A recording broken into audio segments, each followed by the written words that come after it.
Hi everyone, and welcome to Deep Geek Live. This is a random extra live stream that I put on. I try and do it about once a month just to make sure that I can do one at a Europe and UK friendly time. So it's fantastic to see that there are some people who can't make the usual live stream times, but I thought I'd make this one just a random Q&A. So I've got a few questions as always from my patrons. I had a couple of super chats already, and I'll try and pick up as many questions as we have in the chat. It's just me this time. That probably means that we're going to dot around quite a lot. The questions are certainly all over the place. So there's no particular theme to this, so we'll just go with what we have, if that's all right, guys. So let's start off with the super chats we had. Maura Lee, thank you so much. I really appreciate it. A couple of very generous super chats before we went live, saying, counting the days till season 8. Thank you, Robert, for providing these great live streams. I'm looking forward to all the great discussions and thoughts you, your guests, everyone in the chat have regarding each of the episodes. It's going to be fun. And also for the mods. So I haven't actually seen which moderators are in there today. So I did put this one in at quite last minute. So I'm not quite sure who's there, but moderators, thank you so much. I really do appreciate it. Secondly, Mazamonti, I don't know whether you're in there or not, but this was picking up from a super chat that I actually missed on my last live stream, so apologies for that. For those who are watching, I was saying in passing about Hadrian's Wall and the fact that in real life Hadrian's Wall, which was a wall the Romans built across the north of England to keep the Picts out, there was another wall beyond that, and at that time, it escaped my memory exactly what that wall was called. It was called the Antonine Wall. So Mazza, thank you so much for that. And then Marvin Martin also put in a super chat before we went on air saying, if Alysanne actually did indulge in sorcery, could outliving so many kids be the cost of it? This is a fantastic question to kick off with. So this is a reference to Fire and Blood. So Queen Alysanne was the wife of King Jaehaerys I, who ruled for a very long time. They had 13 children, although the record of those children surviving to adulthood is really quite poor. Now, this is not unique to her. A lot of the Targaryens had problems with, and not just Targaryens, everyone in the world of Westeros and also medieval world here had problems with the fact that children quite often were stillborn or didn't survive through infancy. But the question is whether there was a magical reason for this, whether Alysanne dabbling in sorcery, which we don't know whether she did. It's just it's Archmaester Gildane who wrote Fire and Blood. He says this quite a lot, particularly about women, it has to be said, accusing them of dabbling in sorcery, always with a sort of like a slightly judgy tone. So we don't know for sure that she did dabble in some sorcery. If she did, then what we do know about how the kind of sorcery she was probably using works, in as much as it always seems to come with a cost. Magic use is not free. This is a principle which is not just clearly established in this world of Planetos, Song of Ice and Fire, but also across the piece in sort of fantasy fiction, this idea that magic is not free. Now, what the cost for that could be, I cannot believe that she purposely did magic knowing that it would cost her children's lives. I can't believe that for an instant. But it's possible that if she did dabble, then yes, that could have been the unintended consequences, because there was some sort of equal and opposite reaction which caused death. If she was bringing life in some way, that caused death. So I think the short answer is we do not know. We have no evidence that she did that. We have no evidence of what she was doing. I don't think it would have been purposeful, but it's possible that that was indeed the outcome. So good question to kick us off. Rion, 100 euros. Wow, thank you. That's incredibly generous. Saying, just like to thank you for your wonderful, hang on, I've just lost the super chat there, for your wonderful work. Thank you. This European friendly time is perfect for me, so I really appreciate this offer. Happy evening. Let's have some fun. Guys, I love doing this. I try and do this about once a month, do a Europe friendly time. I know that I do it at 11 o'clock my time. Normally my live stream's on a Thursday, and that's a little bit late, particularly for people in Europe. I do it then because that's when the majority of the people who watch my videos seem to want to watch things. And so that's where it is. But to balance it out, I do try and do things like this. But thank you so much. That's incredibly generous, that super chat. Curtis Moore, $20. Thank you again. That's very kind. If you could pick any characters to be on your small council, who would you choose? I think that's an excellent question. I think, well, I think you have to have, first of all, you have to have people that you can trust. So it's quite hard being sort of externally here, sort of saying, well, which characters I like. I think that the kinds of people I would want are Tyrion, who never had a proper bash at being Master of Coin. I think I would like him to be a Master of Coin. He had his head screwed on and immediately realized what Littlefinger was doing with all the money. So he clearly is good at it. I think I would have somebody from House Velaryon in charge of, as Master of Sails, in charge of the fleet, because although they aren't huge in the show, in the books, they are the masters of sailing. So I definitely have somebody from there for that. In terms of hand, I think it's hard to look beyond Davos, personally, because you want somebody who understands people, is wise, and will tell you the truth as they see it. That's, for me, that would be the most important thing I would go there. I would be looking for.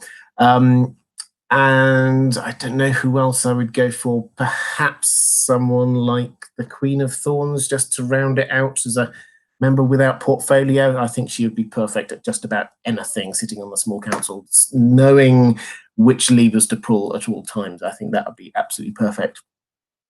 And then Bruce Wayne, we have Batman back in the chat, saying, thanks for all you do. Keep up the great work. Thank you very much. That's very generous. Let's go back to a couple of questions from my patrons. So Animal Lover Nicole saying, why was Arya serving as cupbearer for Tywin at Harrenhal? Littlefinger came in to see Tywin and he saw her. What impact did this have on the plot?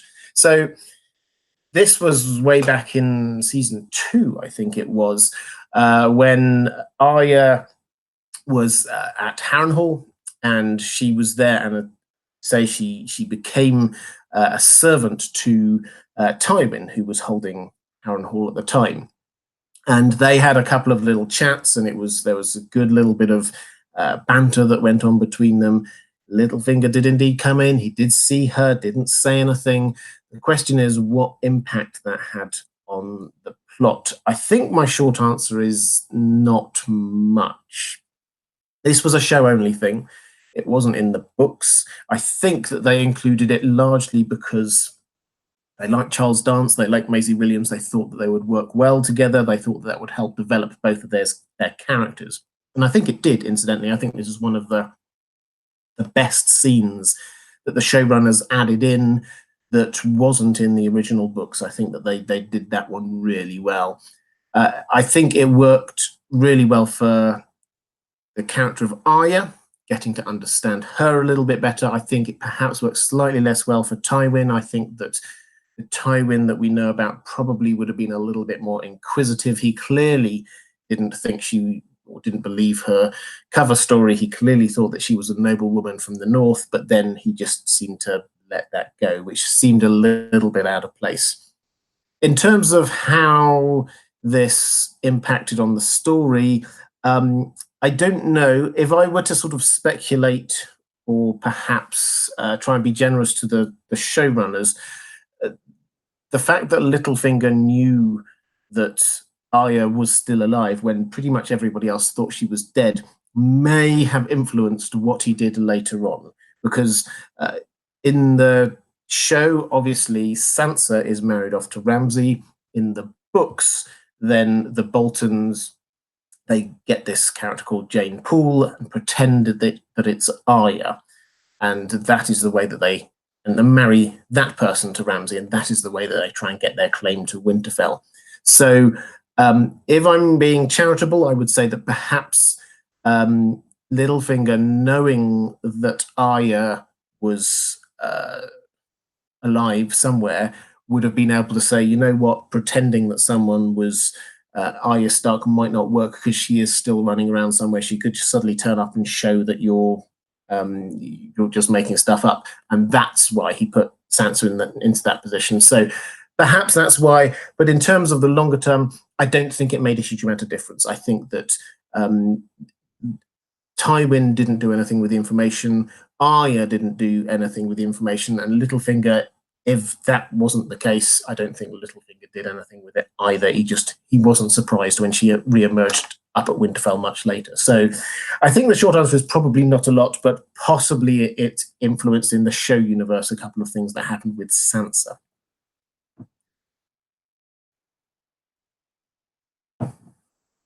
LMC, $25. Thank you so much. That's really kind. Saying, thanks, Robert. This Euro time is perfect for San Francisco too. Oh, well, I'm pleased to hear that. It might be that it's at the weekends.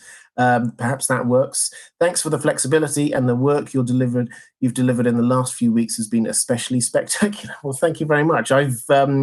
As I'm sure you know, I went off on holiday for a while, and I come back and I felt really rejuvenated. So I've had a bit of a head of steam of creating new stuff. So I've got videos that I've created that are just ready to come out over the next few days already. So thank you. I'm glad that you're appreciating what I'm doing. It's been a really fun time to actually get stuck into the work of creating new videos.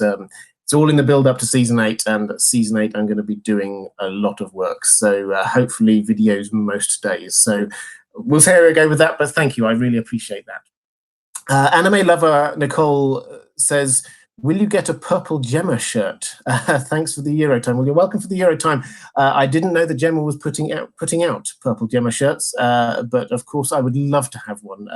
They sound like the fashion accessory to have, perhaps for Con of Thrones. Marvin Martin, if the Maester conspiracy started after the dance, what killed Rhaenyra's first hatchling before morning?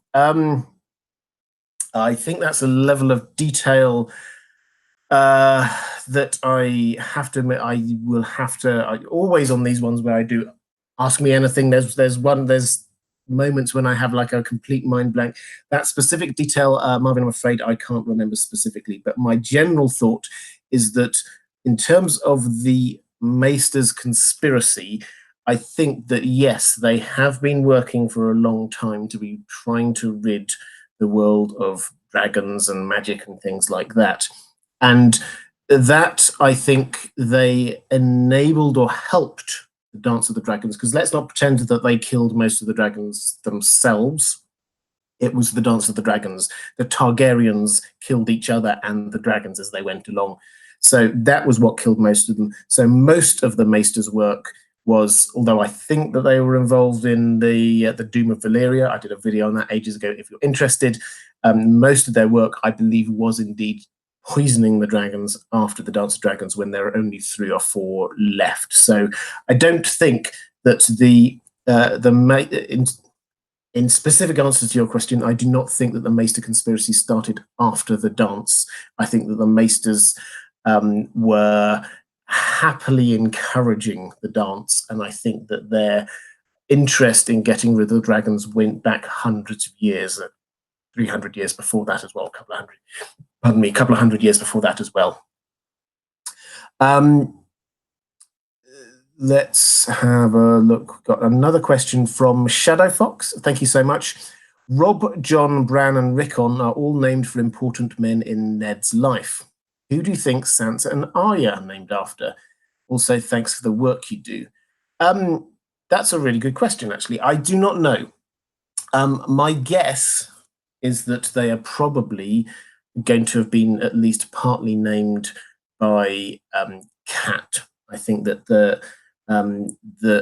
that we shouldn't assume that every name has been come up with by the man. I think that there's a very good chance that Cat may well have named these ones as well.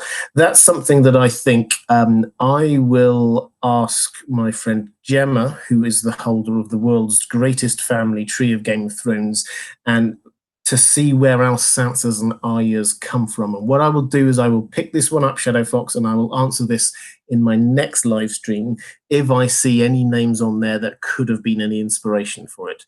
But the short answer to that is that we are not told who they are named after. Therefore, it isn't an important plot point.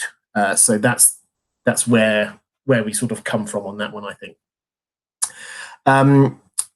We've got Oh Fish Posh. Great name. Oh Pish Posh. Excellent, fantastic name. Is Cersei really pregnant? She seems to be quite near menopause. Is this a plot with Qyburn to manipulate Jaime and later Tyrion? I think this is an excellent question. I think that whether Cersei and indeed Dany are pregnant will be one of the most intriguing things about season 8. My guess is that probably yes, she is. I think that Qyburn, we had that little shot of Jaime walking in and Qyburn there talking to her in season 7. I don't think that was set up in order to try and keep Jaime there. At that point, she was convinced Jaime wasn't going to be going anywhere. So I don't think that she would have needed to generate this great lie at that particular time.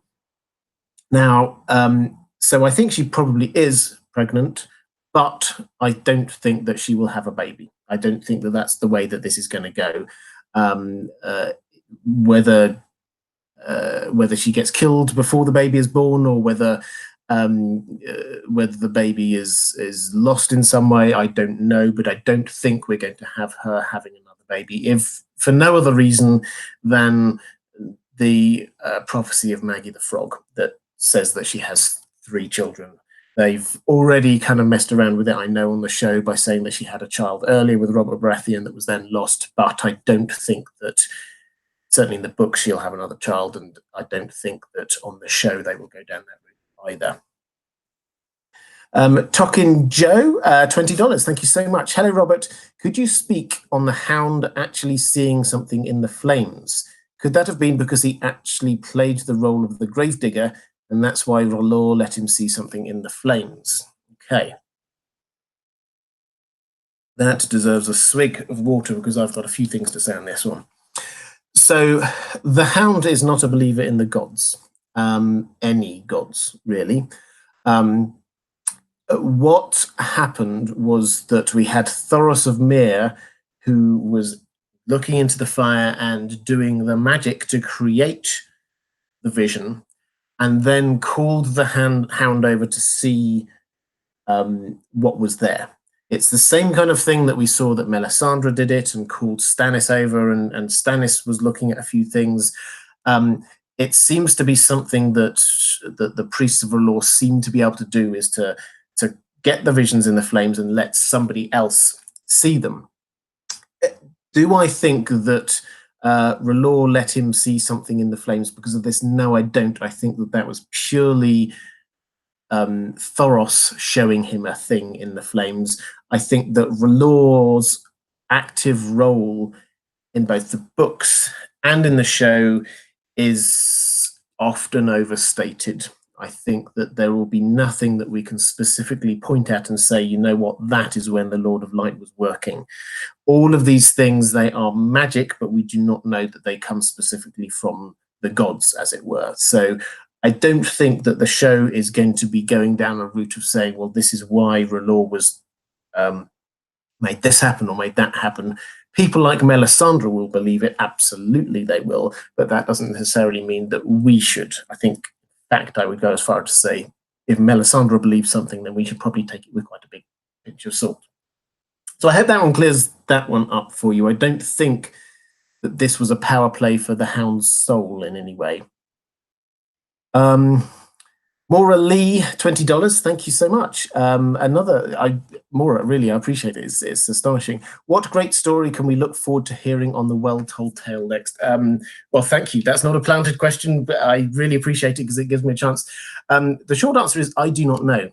What I'm going to do tomorrow morning is I'm going to go, as I have patrons here for In Deep Geek, I have a fantastic Patreon community for the well-told tale. What I'm going to do is I'm going to ask them what book I should be doing next. I'm going to come up with a few options, and they're going to choose from those options.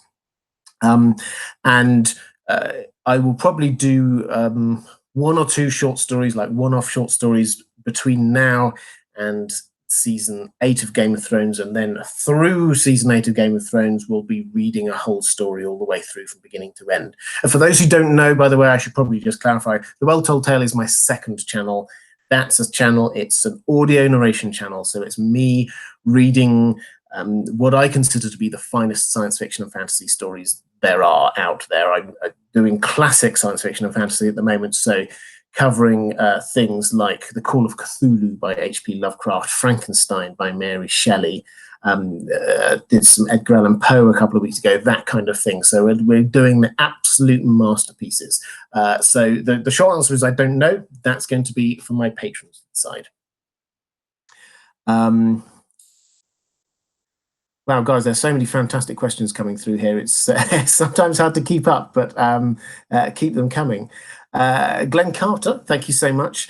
Sir Robert, in your opinion, well, thank you so much for inviting me. So Robert, in your opinion, does Bloodraven share any similarities with Saruman the White? Also, is Rhaegar more comparable to Isildur or Thorin? Okay, fantastic questions. So these are obviously links across between Song of Ice and Fire, Game of Thrones, and the world of Tolkien. These are the kinds of things I probably would need to sort of sit down and work my way all the way through. In terms of Bloodraven sharing any similarities with Saruman the White, yes, in that they are both magic users, powerful magic users. Yes, that they are both manipulative, that they use people to try and get their way. Yes, they both kind of hide their motivations. But I think that the big difference is the fact that Saruman wanted to rule, and he was toadying up to the person that he thought would ultimately be the big ruler, and he wanted to rule himself, his own area. That's not what Bloodraven wants. Bloodraven, for all of his flaws, and there are many, but for all of his flaws, he is trying to do what he thinks is the best for the kingdom. He is doing all of the things that he does, but because he thinks they're the best thing for other people, not for himself. So I think there's a huge difference going on there. Rhaegar, whether he is more comparable to Isildur or Thorin, I don't think I would necessarily. Isildur, for those who don't know, he was the original character. If you think back, they did a bit of a flashback in the films. He was the character who cut the ring of power from Sauron's hand, didn't destroy it, and the whole story of the Lord of the Rings happens many, many, many years after that. And Thorin obviously is the dwarven king in exile, the king under the mountain in exile, who is in The Hobbit. Now, do I think Rhaegar's more comparable to Isildur or Thorin? Again, I'm not sure it's either. So Isildur was a character who was driven for power for himself, corrupted by the ring. Thorin was a character who was driven by his own birthright.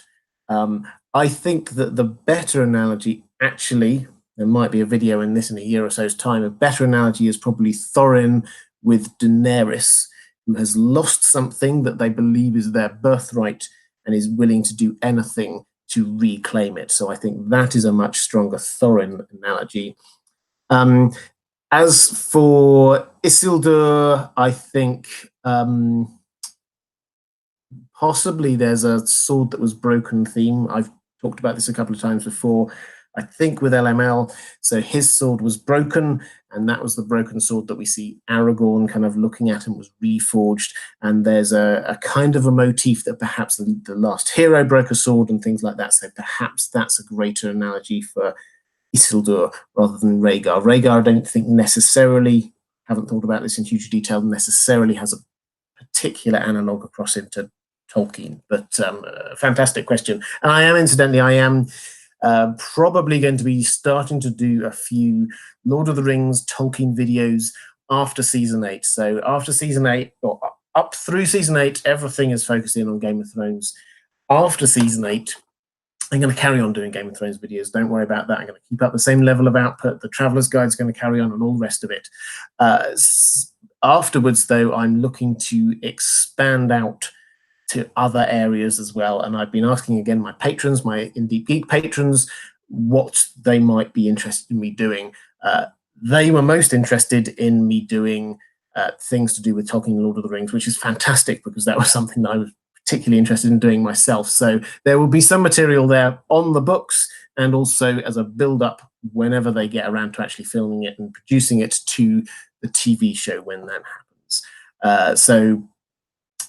Thank you for that.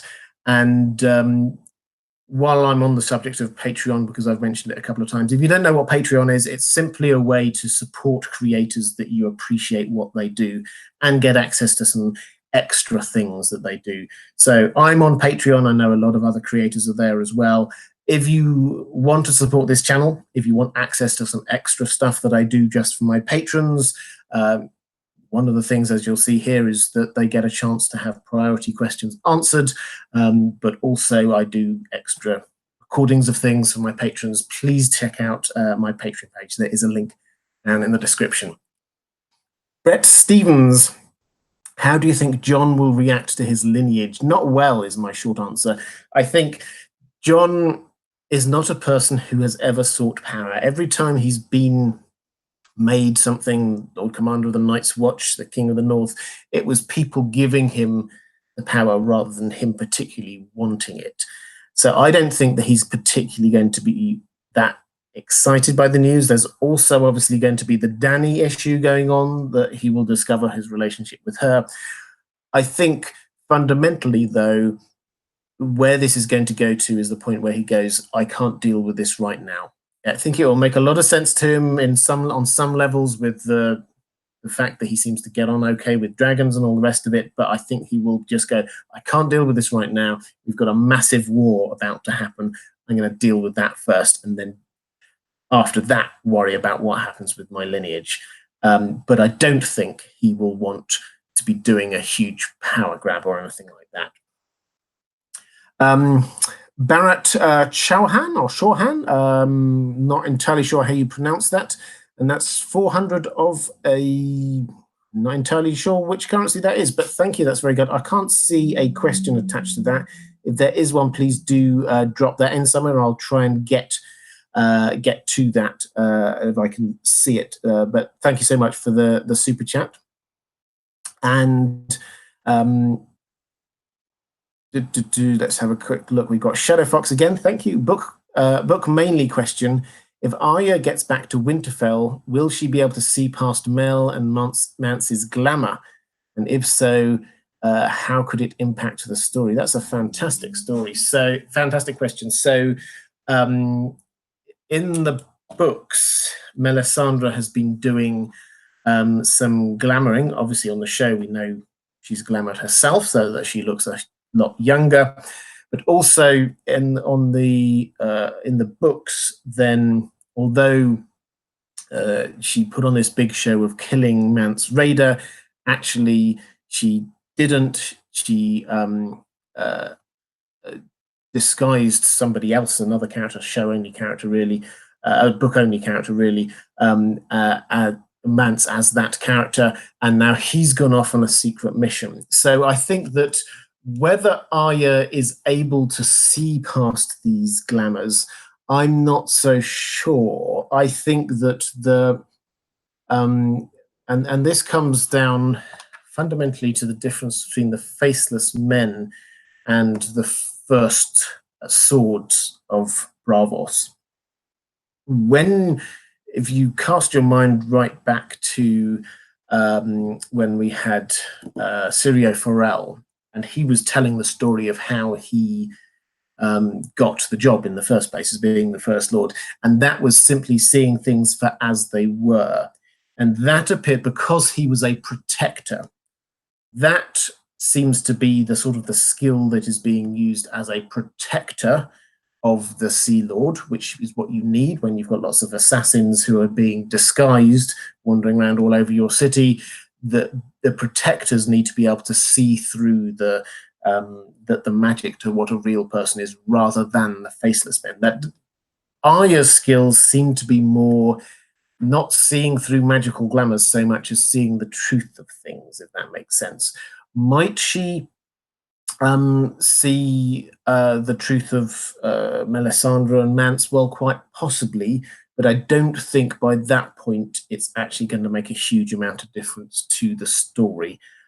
Mance is playing a huge role in the books at the moment inside Winterfell in making it ready for the fall of House Bolton. Effectively, there's a lot of stuff going on in Winterfell in the books at the time. So whether when Arya gets back, which is still a long way away in the books, she's still only halfway through her plot in Braavos, so that's still a long way away. Whether Mance is still going to be there is one issue. And then whether there's anything left for him to be doing and whether it matters that he's spotted is entirely different thing. So I don't think it will make a huge difference is my answer to that one. Good question, though. I do like that. Anime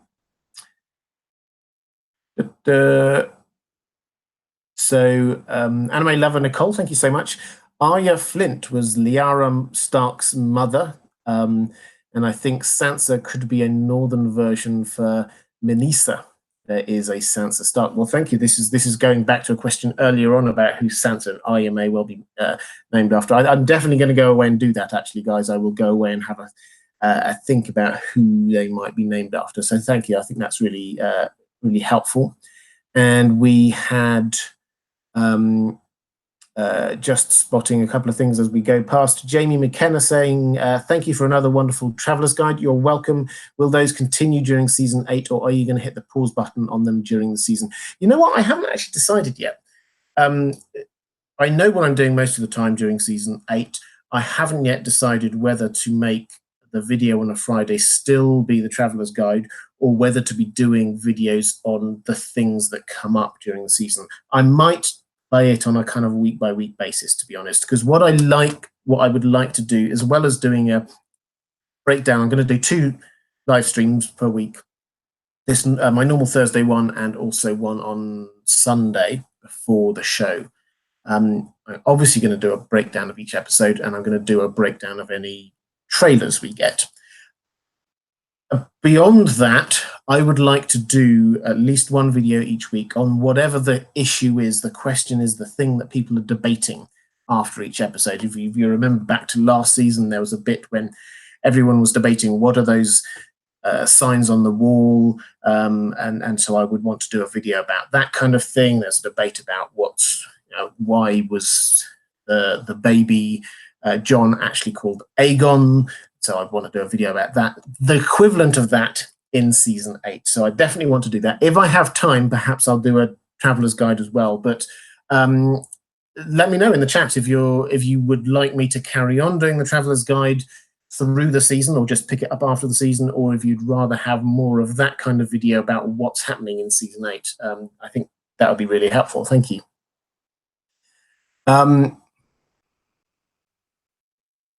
I've got, I think I've got another super chat. Oh yeah, here we are. Kathy Stark, thank you so much. That's very kind.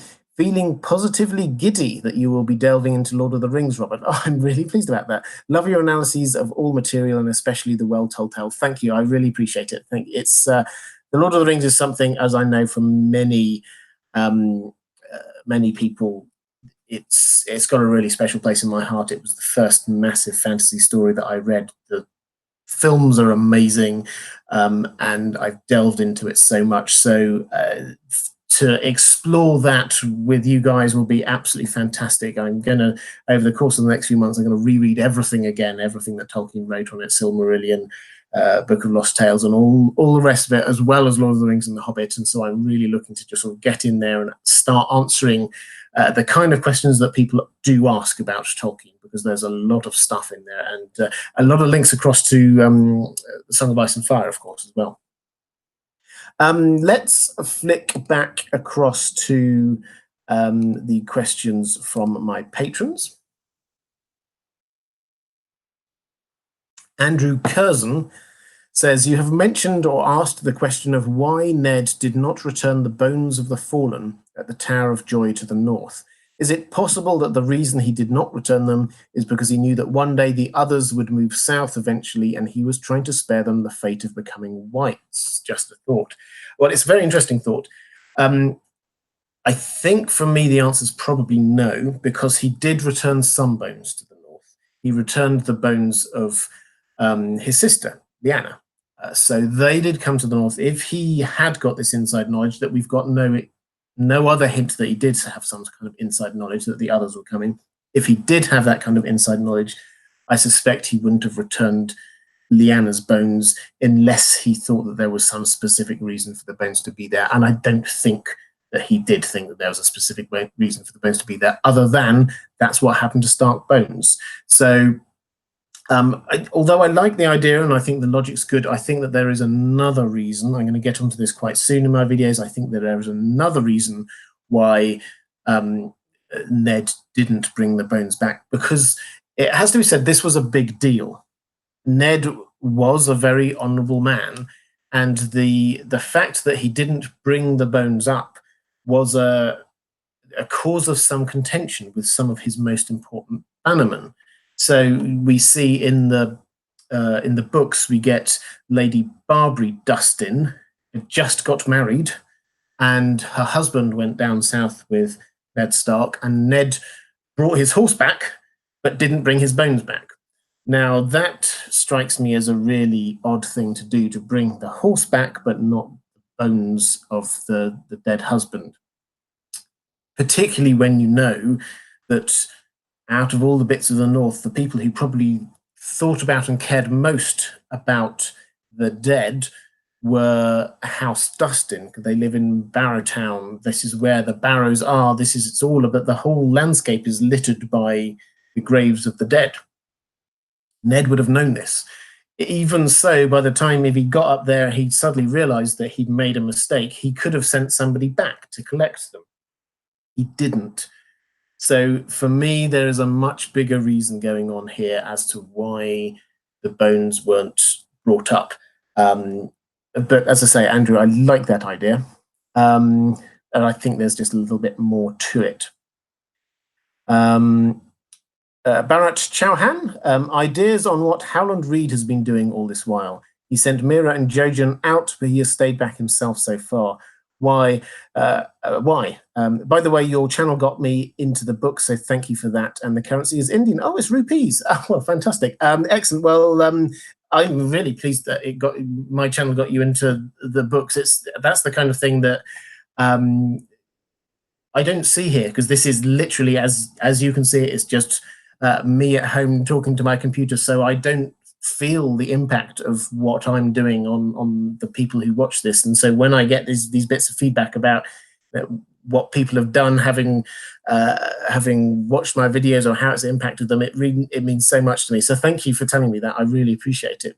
In terms of what Howland Reed has been doing, I think he has been he's been in Greywater Watch. I think for a reasonable amount of time, he was just being a dad and a husband. I think that we probably assume he must have been doing some amazing thing during that time, but actually, you know what? Like Ned, he was probably just ruling his people. He's the ruling Lord of House Reed over the Crannog men, and so that's what he has been doing. The Crannog men generally never leave there, so I don't think we need to look for anything more than that. That said, I think he has been hooked up to the Weirwood network, because when he sent Jojen and Mira up, yes, it was under the auspices of bending the knee to Robb Stark. It was Bran, because Robb had gone by that point. But actually, they were hunting for this person that was the chained wolf. Now, the fact that he sent them up there looking for that seems to imply that he knew that that was where they should be going and looking. whereas Jojen didn't seem to know that. So I think that he has been in contact with Bloodraven. He was Bloodraven's man on the ground, so to speak. And what I think Howland has done is he has literally just said, okay, this bit I'm going to outsource to my children, but Howland probably will come into action later on. I think there was a question about this from one of my patrons. It might have been Maura Lee, if I remember rightly. So I might pick this one up at the same time. Yeah, saying, I don't know if we will see Howland Reed again on the show unless it does come to Winterfell's defense.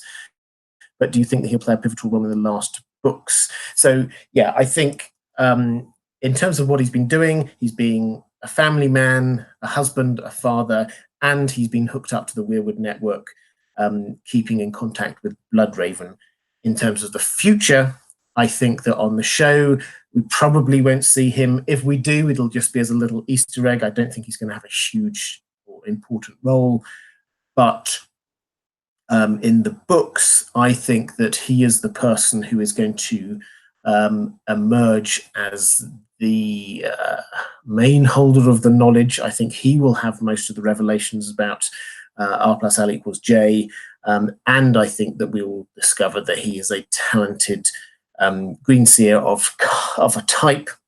And so Bran, having lost Bloodraven, assuming that goes down the same way, will need another mentor of some kind. And I think Howland will step into that role. So I think that's what's going to be happening to him in the books. Maura Lee, thank you so much. So many super chats, Maura. I really appreciate it. Saying, would love the Traveller's Guide through season 8 if you have time. Can't wait for when you visit Essos, especially Braavos. Thank you so much. I'm just having a quick look before I quickly pick up on that, just to see what other people are saying. I think I'm getting the impression that people are happy for me to play it by ear in terms of whether to keep going with the Traveller's Guide through the season. So I think I will probably do that. Thank you I really appreciate that. In terms of going to Essos and Braavos, yes, that's going to be next. So next week with the Traveller's Guide, we're going to head north. We're going to be going to Skagos and then also nipping over to Hardhome. Soon after that, I haven't yet decided whether we might do another one beforehand, but soon after that, we're going to head over into Essos, and the Traveller's Guide is going to work its way all the way through Essos, and we're going to start with Braavos because it's my favourite city in the entirety of Song of Ice and Fire. I know, Maura, it's yours as well, and there's probably going to be about 3 or 4 videos worth of stuff in there, not just looking at Braavos itself, but the Iron Bank, the Sea Lord's Palace, and of course the House of Black and White. So I think there's a lot of material there to be doing Traveller's Guides in Braavos. Marcus Aurelius, hi, thank you so much. $10, that's very generous. Who do you think Taena Merryweather works for? Varys, Littlefinger, Tyrells, or Doran? Any theories on her secret captain lover? Cersei gets his name from her, but we the readers were not. I don't know. I've not investigated that in any huge detail. My gut instinct, I will look into this though, and if I change my mind again, I will come back next episode, next live stream and give a fuller answer. But my gut instinct is probably Varys. That's just where I'm going with it. Varys has got a huge amount of spies and informants working around the place, and that seems to be where she's going. So I think where the kinds of things she's been doing seem to be supporting his agenda rather than others. But I will have a look into that one because it's not something that I've done a huge amount of a study on. Let's have another question from the patrons. Let's have a look. So Benjamin Johnson. Do you think Dany and Jon will make a trip to the lands of always winter in the show or the books in an attempt to stop the others, a la Frodo and Sam's trip to destroy the ring? In the trailer for season 8, it looks like they may be beyond the wall and the dragons are nowhere to be seen near the battle for Winterfell. Well, I don't know about the dragons being in the battle for Winterfell. We certainly didn't see them in the trailer there, but I don't think that tells us anything. In the trailer, we did see the dragons flying over kind of snowy ground, which looked a bit like north of the wall, but I don't think that we can be sure that it was. The impression I got, and I might be wrong on this, but the impression I got was that was more of a kind of a training montage for Jon riding dragons, and that would be more likely to be south of the wall. There are mountains south of the wall. There are some sort of northwest of Winterfell. So it's entirely possible that they could be flying over those mountains, or indeed just some generic northern geography when they're on their way from White Harbour, where the boat will be docking, and Winterfell. So that's what I think there. In terms of whether they're going to be going to the north in a kind of a Frodo and Sam way to sort of destroy something, I like the idea, and I've thought about this, but I don't think on the show they've made enough of a deal about there being a thing there north of the wall for them to destroy or interact with in some way. We've only had 2 that I can remember, sort of shots or glimpses of where the White Walkers come from. The first was very quickly in a flashback from Bran, and the second was when we saw at the end of one of those seasons when the White Walker taking the baby going all the way up to the north, and then it being turned into a White Walker, a baby into a White Walker. So do I think that there's a thing there? We've not heard of it. Maybe they would go and try and find out some more information. I don't know, but they would have to set it up first in season 8, and they've only got 6 episodes to do that in. So my guess is probably not. I don't think that they will. Just have a quick check through the chat. Shadow Fox asks whether I will be looking at Philip Pullman's His Dark Materials, which is being adapted by the BBC. I will be watching it. It has, I saw the trailer, it's got Ruth Wilson in there, which is, for those who don't know her, she's a fantastic actor. So I would, who's in Luther. If you've never seen Luther, that's the Idris Elba detective thing, and she's amazing in it. But I'm not planning on covering it, but I will definitely watch it. I mean, if I watch it and I'm wowed by it, then perhaps I will, yeah, but that's certainly not the plan. The plan in terms of stuff that I'm covering at the moment is keeping on with Game of Thrones, Song of Ice and Fire. Clearly, there will be the books coming out at some point. There is going to be the spin-off coming out at some point, assuming it gets greenlit. It's still only on pilot stage, everyone, so we shouldn't assume that that's going to happen, but it probably will. So there's that. I will definitely be doing Westworld Season 3. I really enjoy doing Westworld Season 2, so Westworld Season 3 will be probably around this time next year, so I will be doing that. And there are a couple of other things that I'm thinking about. I'm thinking about possibly doing Black Mirror, which I love watching Black Mirror. They are standalone episodes, so it would be quite easy just to deal with them. And also I'm considering, may or may not end up doing this, but The Witcher, for those who don't know it, you probably know it as the book, the video game, which is a great video game, incidentally. Witcher 3 is fantastic. But there's also a series of books and short stories that lead up to that, and there is going to be a TV at some point, probably at the end of the year or at the beginning of next year. So I'm probably going to wait and see whether that looks good, whether there's enough in there to actually do some intelligent kind of content on, rather than just, hey, that looks good. So we'll see. So those are the things I'm considering doing at the moment. But as I say, the main thing is I'm not going to be looking to reduce my Game of Thrones or Song of Ice and Fire content. These are things I'm hoping to do in addition to that, if I can try and get some extra capacity, which, fingers crossed, is possible. Anime lover Nicole says, will you be at Con of Thrones? And will you be at any panels? And if so, will you record those panels? Well, I will be at Con of Thrones. I will definitely be there. I'm considering doing a GoFundMe to help get me there because a few people have asked. I haven't set anything up yet, but that might be a way. And a lot of people have said to me that they don't want to become patrons for whatever, but they would like to buy me a coffee equivalent or whatever. And so that might be a way to allow people just to do a small donation to help get me to Con of Thrones. But I will be there. I will be on some panels. I can't say which just yet. I haven't got the full list. It's quite a complicated process. You have to put proposals in, then they come back and tell you whether they like your proposals. And also there's a possibility of being on other people's panels. So I haven't got a full list yet, but I will be on some panels. I do not know the rules about recording them, is the honest answer. Obviously, if you're there, that's fantastic, but I will try and find out. My memory from last year was that some people did record the panels, and that seems to be okay as far as people are concerned. So hopefully, is the short answer. Hopefully we will be able to record them. Patrick McCann, thank you for the super chat. I have not seen the Game of Thrones episode of Sesame Street.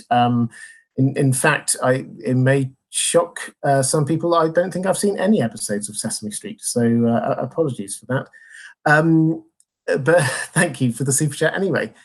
Rennie Christopher over on Patreon says, I've been very surprised that so many people have assumed the origin story for the White Walkers that we saw on the show will also be what happens in the books. I think the show version is a massive shortcut. I've always believed the White Walkers are the indigenous people of the lands of Always Winter who resisted the first incursion into the lands by new people, the children of the forest, who then resisted the incursion by the first men.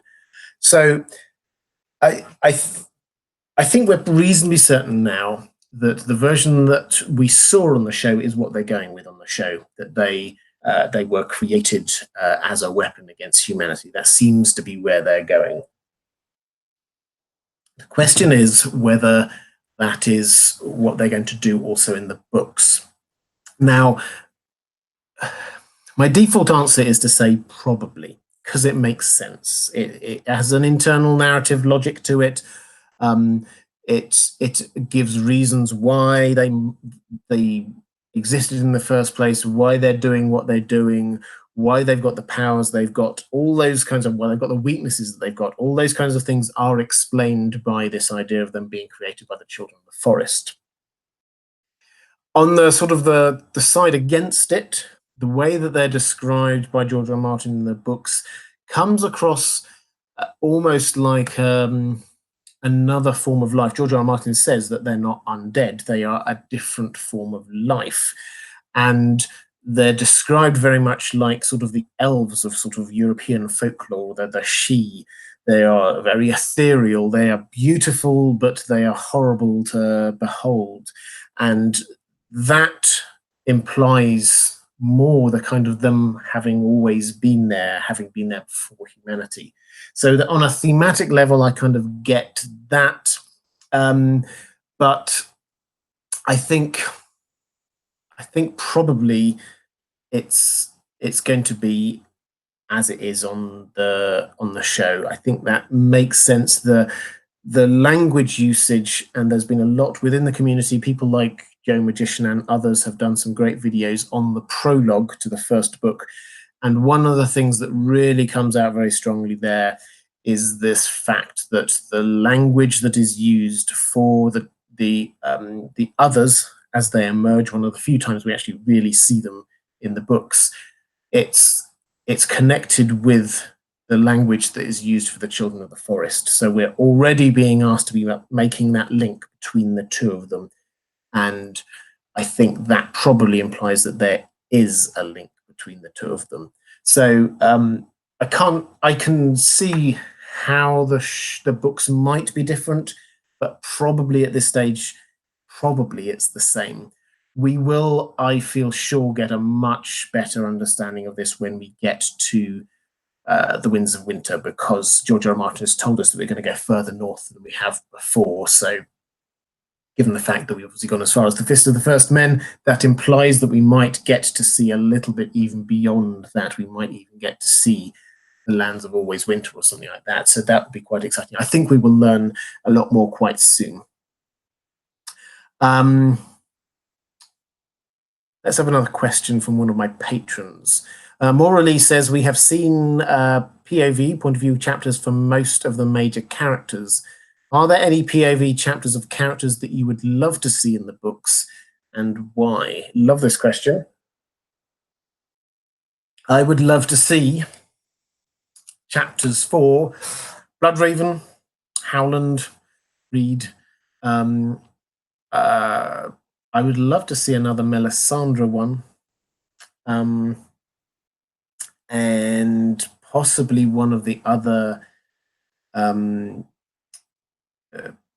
members of the clergy of the Lord of Light. I think that would be quite fascinating.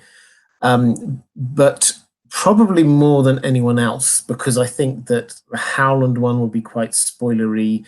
The Bloodraven one would be fascinating, but I think we know now what he's about. The one that I would find probably most intriguing would be either Varys or Doran Martell, because I think that they would have the most extra bits of information for us from just one chapter about what the plan is, what is Varys's plan, and what are the Martells, what's the Dornish master plan.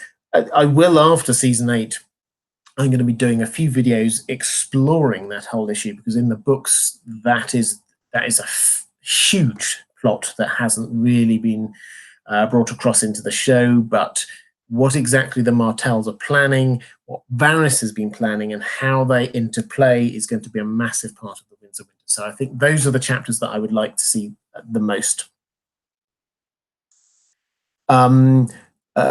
Verloren, just picking up a quick question in the chat. What do you think about Jon receiving the name Aegon? I personally find it rather distasteful, considering Rhaegar's child with Elia already had that name. I did do a video on this ages ago, and I think it's quite I think it's a fascinating question, because we have to actually try and get into the mindset of who was doing the naming. Now, the naming, as far as we can tell, Rhaegar thought that he was going to have a daughter. He thought he was going to have a daughter that he could be naming after Visenya. So he thought that, because he seems to be naming the characters after his children after the 3 original conquering Targaryens. So that seemed to be what it was. His character seemed to be a 100% belief kind of guy. So I don't think he, for a second, thought he was going to have a son. So I don't think he would have said, and if I have a son, call them whatever. So I don't think that this was his choice. And he was convinced he was going to survive. He didn't go to the war, to do the Battle of the Trident, thinking that he was going to, or possibly could lose or die. When he was talking to Jaime before he went, he was saying, when I return. It wasn't just, I hope I return. It was, when I return, these things are going to happen. So Rhaegar was not, in my view, involved in the naming. The person who named that child, I think, was Lyanna. It was her child. She had the baby, and she had to decide what to call this baby, that she had probably also thought probably was going to be a girl. They had just received news that Rhaegar was dead, and the 2 babies, the 2 children that Rhaegar had with Elia had died.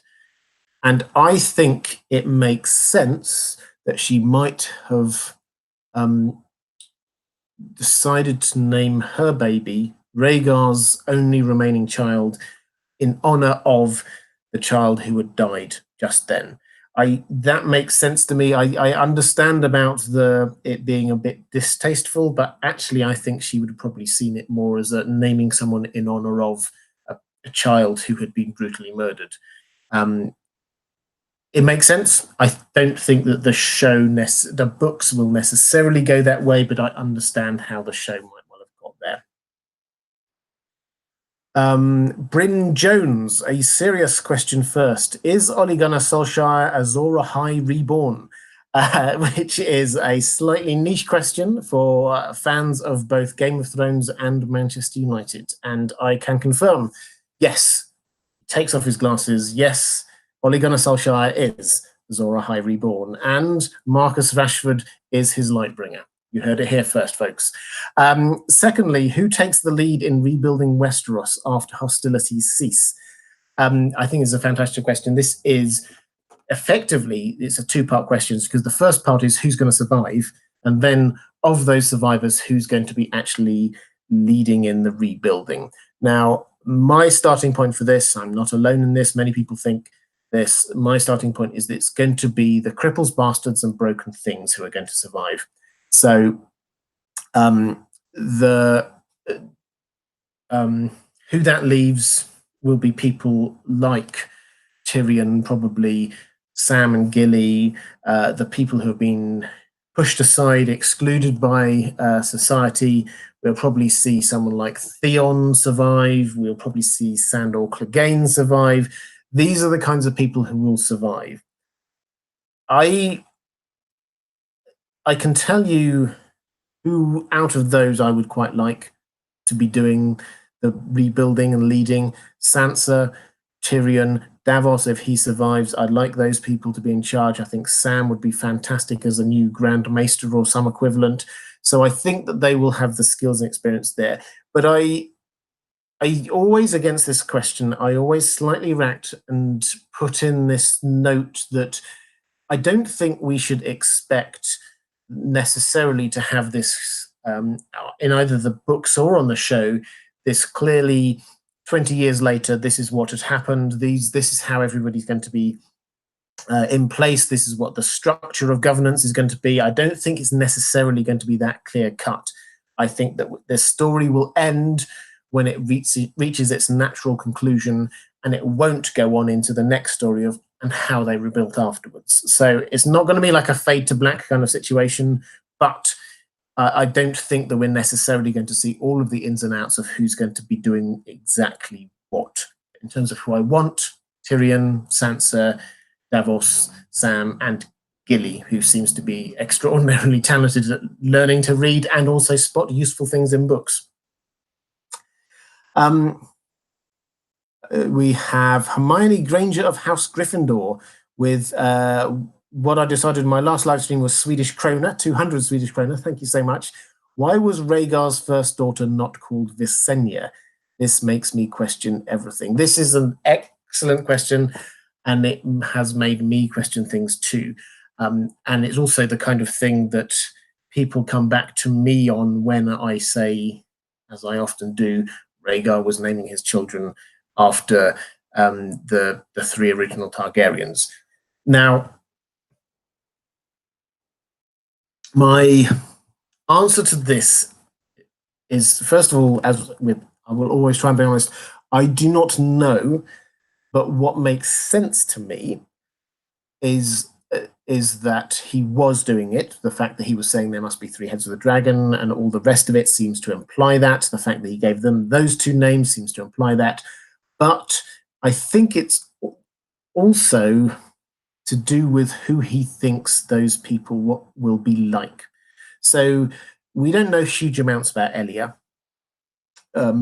We know that she was a Martell, and she was brought up as a princess. She was presumably, as they had quite a sort of equal society in terms of succession in Dorne, she was brought up to be, one assumes, a reasonably strong woman, an independent woman who was able to look after herself, quite clever from the Martells. All the Martells seem to be quite clever.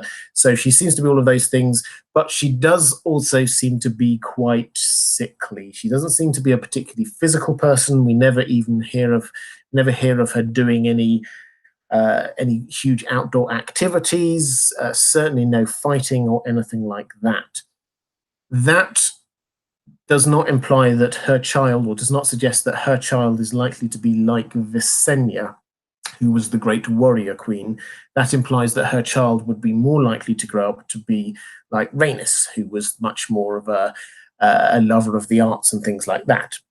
So I wonder whether Rhaegar, he had access, I think, to the Woods Witch, who had originally prophesied about the Prince of the Promised down at Summerhall.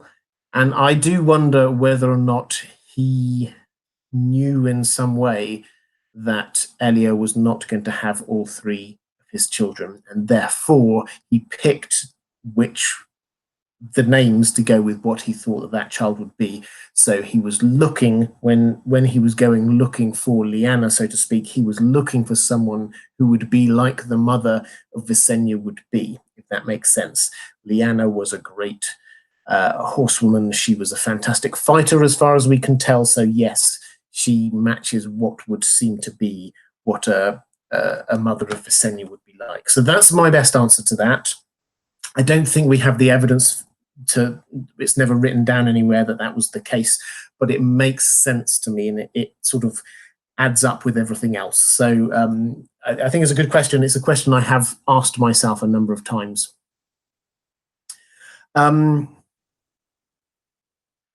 Henning Jessen. Hi, Robert. Do you think the show in season 8 will bother at all about the fate of great houses like Tully, Tyrell, Martell, or Baratheon? There are a lot of power gaps and succession questions. Currently, I fear that they will not care at all in order not to bother the casual show watcher.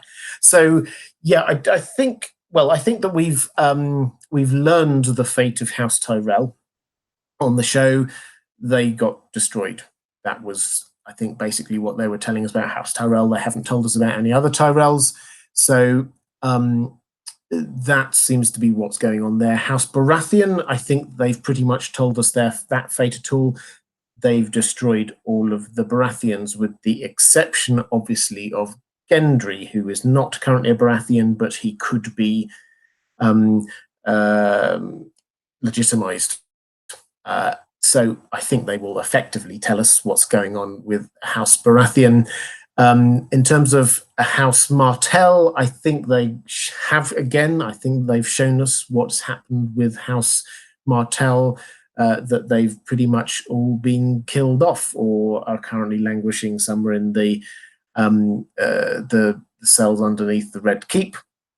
As for House Tully, well, we're really just looking about what's going on with Edmure Tully, and I think, though, don't know, I think that Edmure Tully will probably make an appearance. It wouldn't surprise me if Jaime sort of picks him up from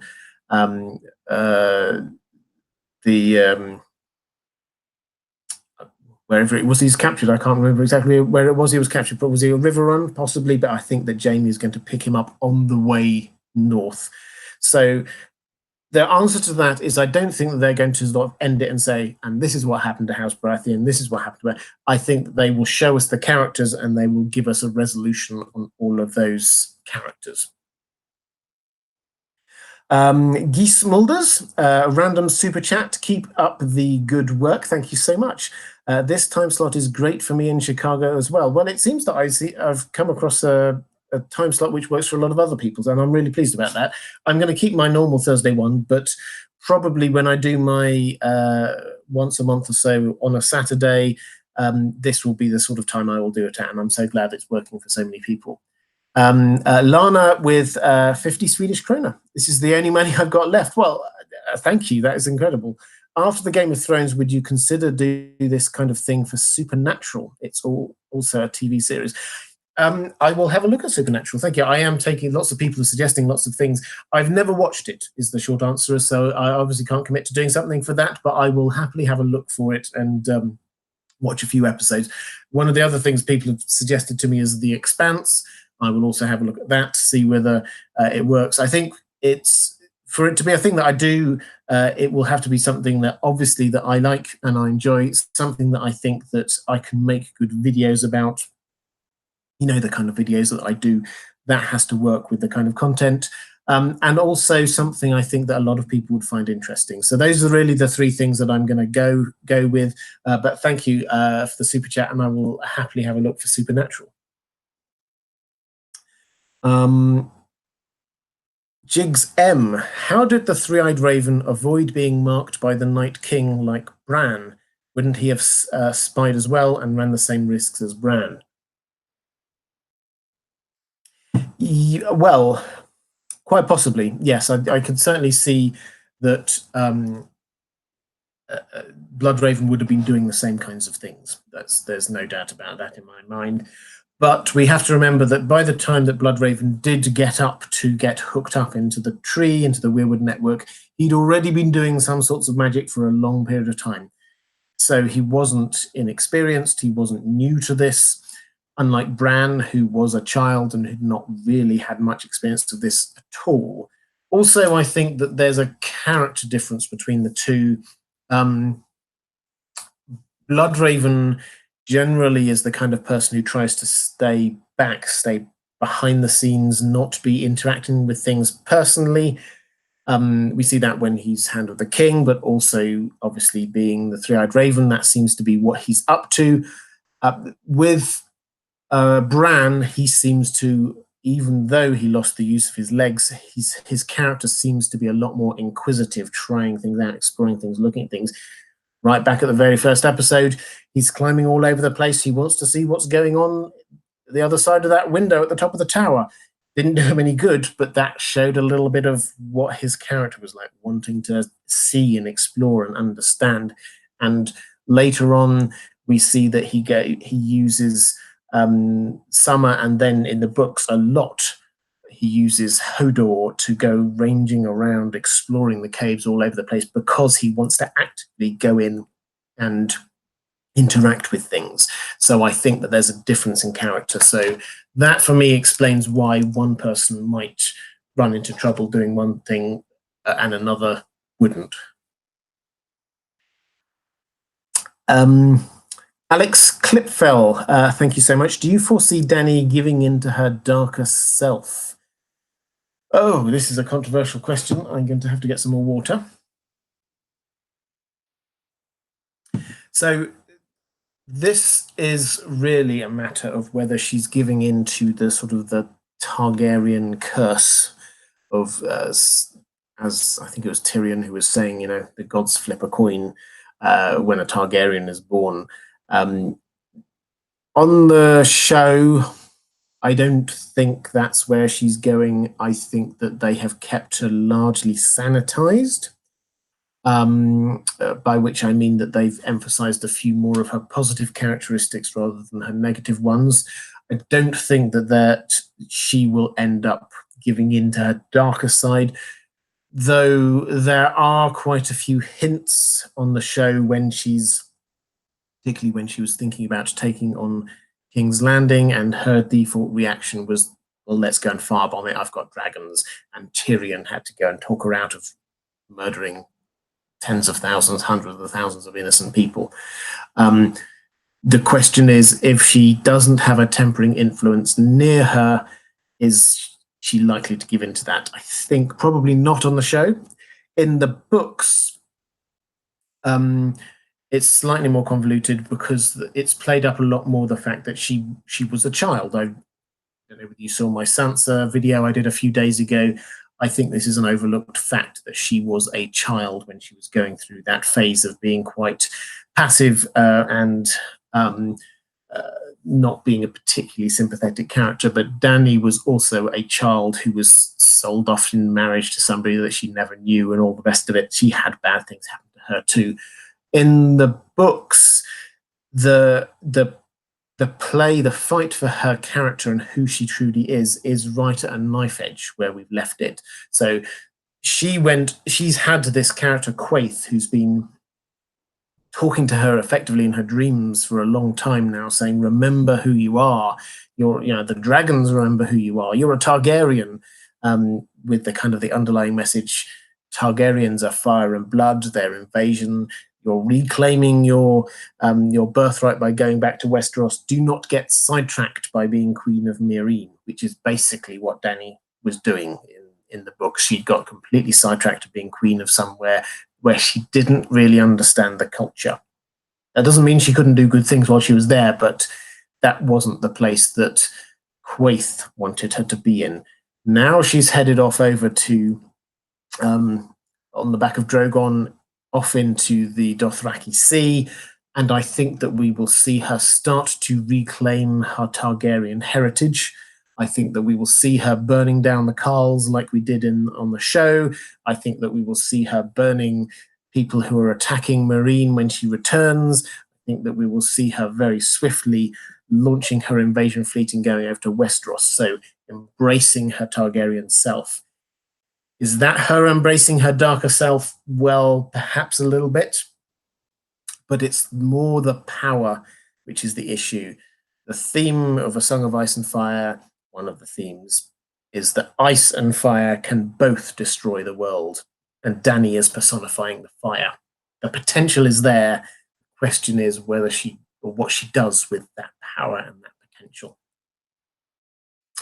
Higa Herga, welcome back. I know I've dropped off for the past several streams, but here is my usual donation. Thank you so much, and thank you for giving me the opportunity once more to say Higa Herga. I do so much enjoy saying that word. Alfredo Lopez, thank you so much for the super chat. I didn't see a question there. Yeah, if there is a question, then hopefully somebody will be able to flag it up. Alana Prestain of Bravos, there wasn't a question for me, saying, does Deep Geek have multiple glasses of water? I do. I've worked my way through 1 pint of water, and I'm now on my second. It's quite a thirsty business, talking for an hour and a half or so nearly now. Anthea88 with 100. Oh, NOK. Now you're getting me. I'm gonna guess Norwegian there, but again, guys, if you know better, that's fantastic. But thank you so much for the this is a really fun game, trying to work out what the different currencies are, but thank you anyway for it. No question, just a big thanks for all the great work you do. Thank you, I really appreciate that. Let's go back to a question from my patrons. Maura Lee says, in season 8 on the show, it looks like a big battle with the Night King is inevitable. I agree. Besides killing the Night King in order to end the White Walker threat, are there any other ways to resolve this issue that perhaps no one has come up with? Will the resolution be different in the books than versus the show? Yeah, this is something I've talked around quite a bit over the last few live streams. My big hope is that this does not just degenerate into a huge battle between the living, the good guys against the dead, the bad guys. That I think is definitely not where George R. R. Martin is going with this. There are many more layers of nuance there than just a big battle. I cannot see that the solution to this Song of Ice and Fire is going to be warfare. That doesn't seem to be where he's going with this. Are there other ways to resolve the issue? The issue effectively is, how do you call off the White Walkers, the others? How do you stop them from doing what they seem to be naturally doing, which is just killing whoever gets in their way as they head south? That depends what they're after. I think in the show, I am coming to the inevitable conclusion that they are just killing machines. I don't think they're going to give them a huge amount of backstory. That's why I don't think we're going to see this. I don't think we're going to see them go to the Isle of Faces. They've not really built up the Isle of Faces on the show. The only thing that they have put in there as some kind of possibly foreshadowing is this idea of the dragon glass knife or shard that got pushed into the first White Walker. Could that be taken out? Could that be a way to turn them back rather than just killing them? Could they literally just be turned back into what they were before and presumably crumble because they'd then be thousands of years old? So that's the first question. They have definitely said that the Night King is the key to it all. So I think when we had Beric Dondarrion, who was basically saying, when you remember when there were the Magnificent Seven were on that little island, and then Beric was talking to Jon, and he said, you know, the Night King, we need to get him. If he goes, then everything crumbles. And I think that is where they're taking the story in the show. So in terms of, is there another way than a big battle? Well, yes, it's just to get to the Night King. Seems to be what they're teeing us up for.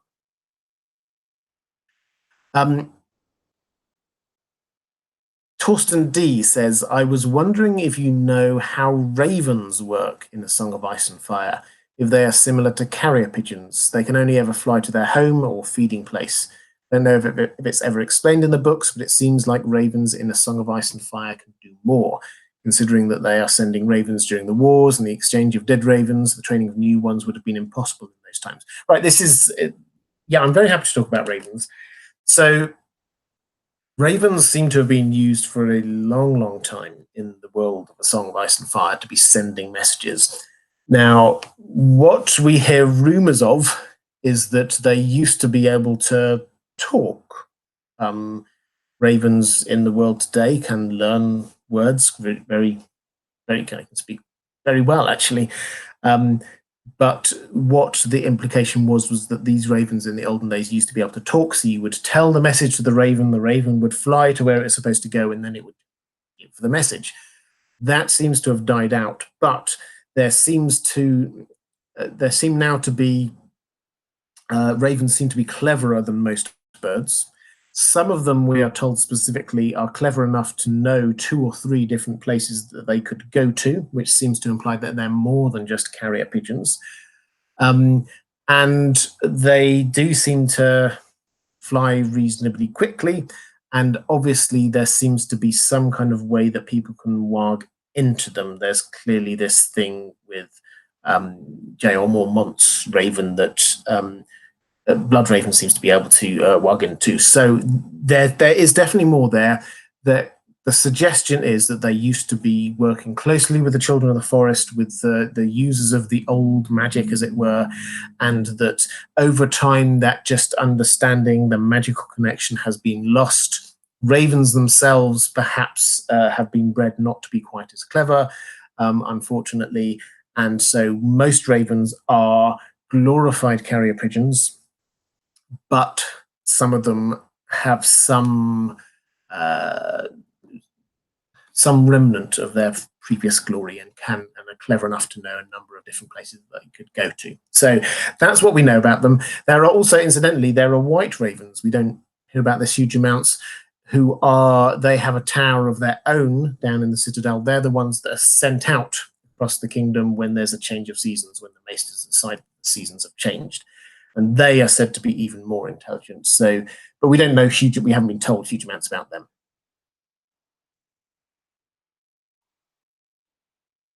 Barat Chauhan. Apologies, I'm sure I'm mispronouncing your name. Do you think George R. R. Martin will be influenced by the direction of the show for the books, or will he take a completely different direction?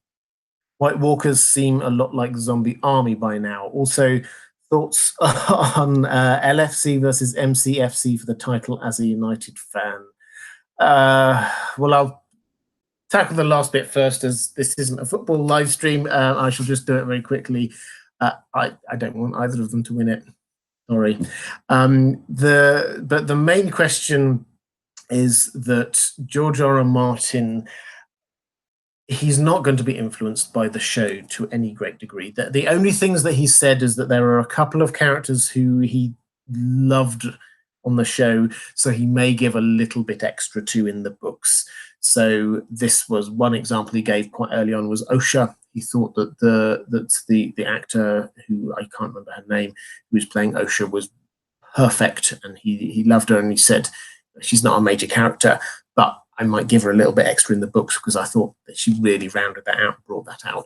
So there might be a few small things, but overall, and he said this a few different times in a few different ways, is that he had his idea about how the books would pan out. He told the showrunners about this at the time when they started up, so 10 years or so ago, and since then, yes, there have been some changes. The way that he writes is not to plot everything out exactly chapter by chapter and then just write it all. So he knows at the beginning what exactly is going to happen at which point. That's not how he works. He knows the rough direction of travel, but he allows himself to explore the story as he is writing it. So that means that as he goes along, he may discover that one thing one plot line naturally extends a bit further or deviates off in a different direction or something like that. So I think that he's not going to be influenced by how the show ends. I think he will, however, be influenced by his writing over the last decade, which is a long time. But the more fundamental fact, I think, is that there is so much of the books that are not in the show that they've had to make slight tweaks to in the show because they're cutting things out, that it's going to make the books so very different. The small change that they might have made about they took out the character of Aegon, young Griff. Taking out that character, you can understand it in the show because they wanted a streamlined show. They didn't want to confuse things by having another possible Targaryen somewhere out on the scene. So they took that out. That not only got rid of this whole issue with what's going on over on Essos with the Golden Company. You have the whole Dornish plot going away. You lose a huge amount of extra characters in the Dornish plot. Arianne Martell doesn't need to get a look in at all. John Connington doesn't really need to get a look in at all.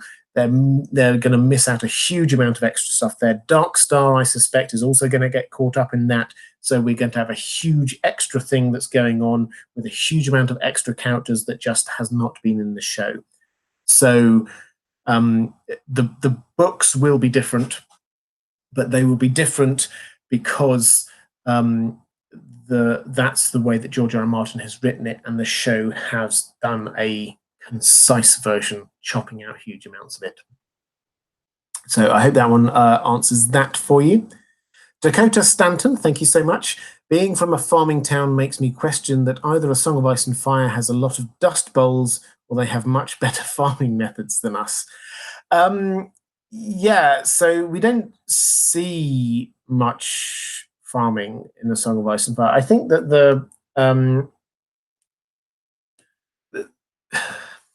this is something that you only really notice when you stop and take a look at who the characters are, whose story we're seeing. The story we're seeing are the nobles of the land. They are the rich, they are the powerful, they are the privileged. We are seeing the top 1% fighting over the throne. That's all we're seeing. The other characters who are out there, the vast majority of characters who are just living their day-to-day lives, we don't actually generally see much about because they're not involved in the plot. We just see them as being part of the army or a farm or whatever.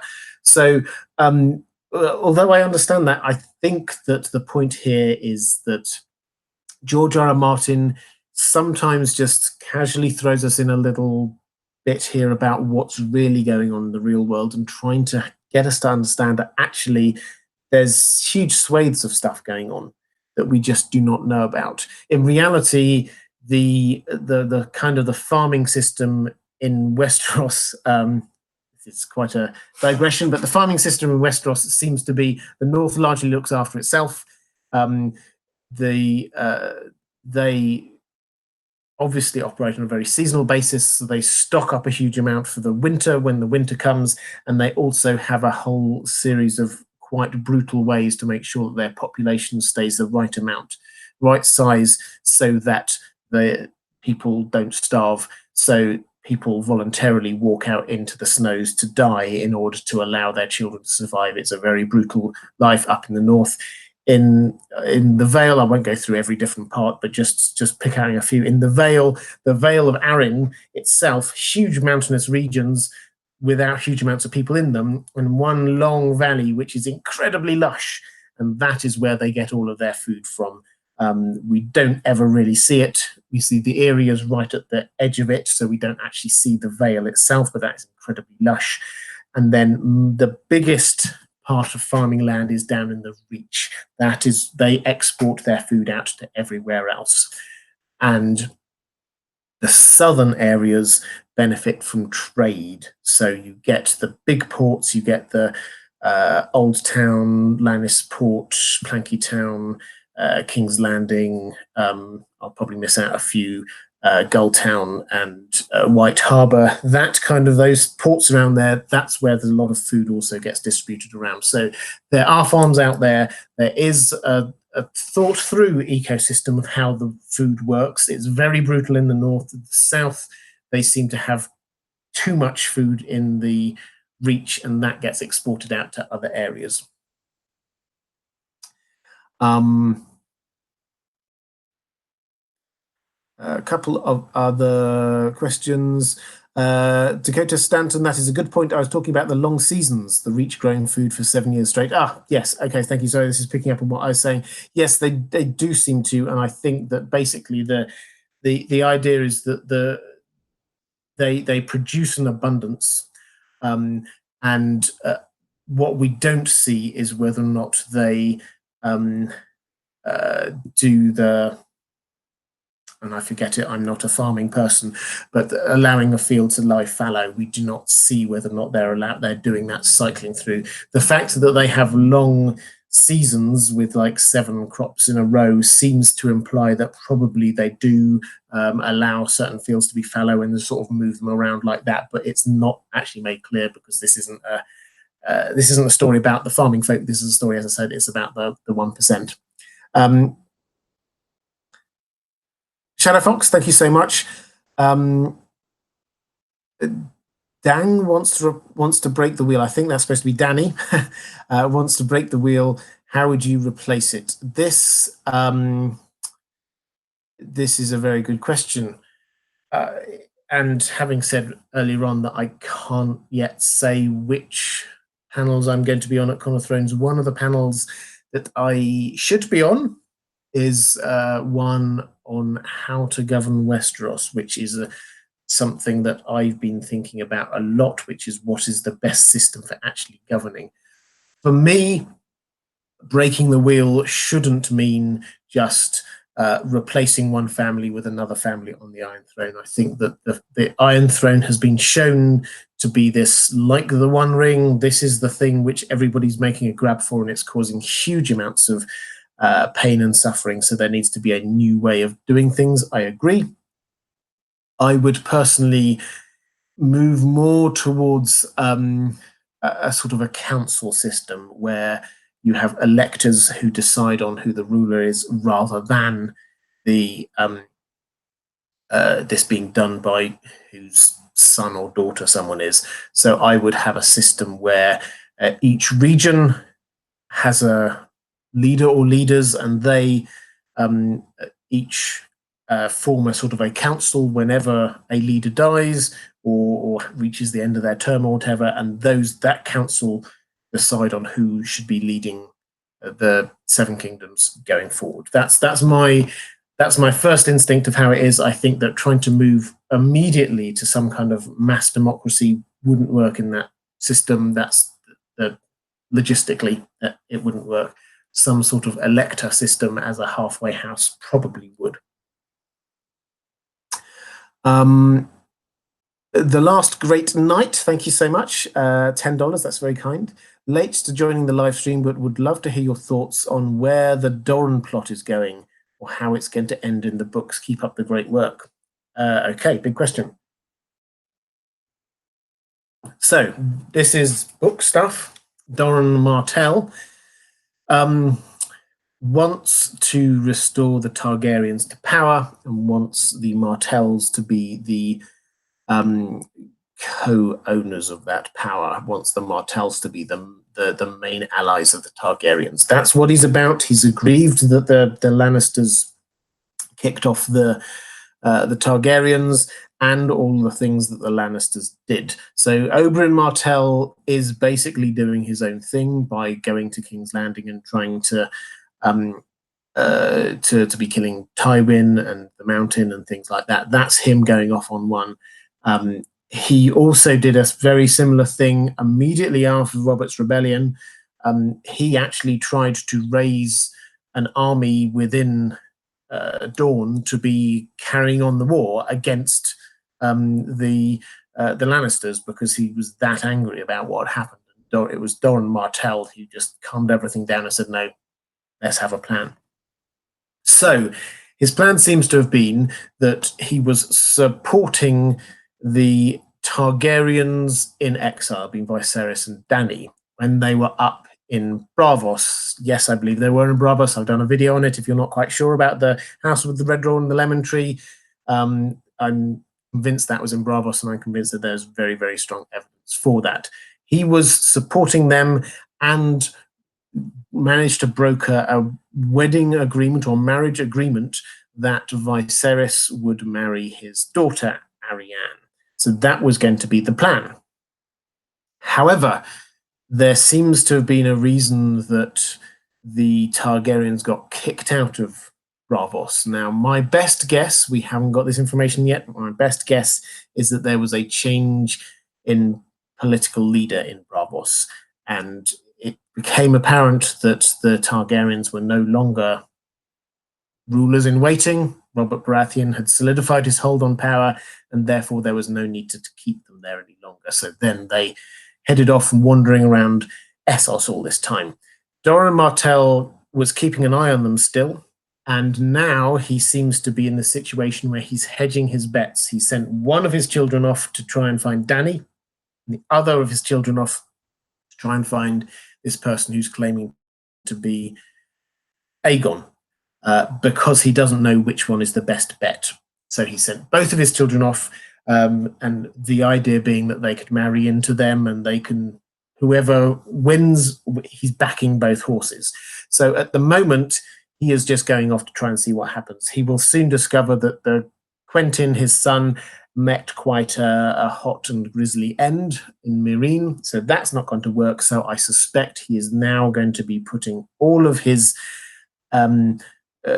strength and power behind Fagon Aegon when Arianne finds him. I think that, so they're right next to where that invasion is of Aegon, the Golden Company. They've joined down into the Stormlands. That's right next to the Martells in Dorne. So I think that they're going to be throwing their power behind them, and I think that's what's going to be going on. And whereas that whole subplot has been written out of the show, in the books is going to be massive, because suddenly Fagon is not just this minor, interesting other character. He is actually doing an invasion before Dany, and he's probably going to have quite a few successes to start with. So that's what I think. I'd love to hear others' thoughts on that one, though. Mary Ashmead saying, I actually thought that Littlefinger got what he deserved. I'm wondering if George R.R. Martin will have written it in the books. Also, the Jon Snow Red Woman story. Well, I think, yes, Littlefinger did get what he deserved, but if anything, I hope he gets a slightly more poetic end in the books. I think that it won't be exactly the same in the books. I think that the truth will come out of some about his lies in the books, definitely, and I think that the Starks will get the chance to kill him. However, what we find, I think, is that Arya's avenging angel arc is in the show is probably covering a lot of what in the books is going to be Lady Stoneheart's avenging angel arc. So it would not surprise me if some of the characters that Arya has killed on the show are actually going to be Lady Stoneheart's kills. So Walder Frey, Littlefinger, she will know that Littlefinger was up to no good. She will know exactly about Walder Frey, and it's her vengeance. So I can see that being the twist in the books. As for Jon Snow and the Red Woman story, I'm assuming you're meaning bringing Jon back. Yes, I think that he will be brought back by Melisandre in the same way, and I think I talked about this in the last live stream when we were talking about House Stark. I think that the difference will be that he will warg into Ghost, and the trick will be trying to bring him back out at the same time as resurrecting his body. So I think that's what the twist there is going to be. It's going to look the same to many people, and the technicalities will be different,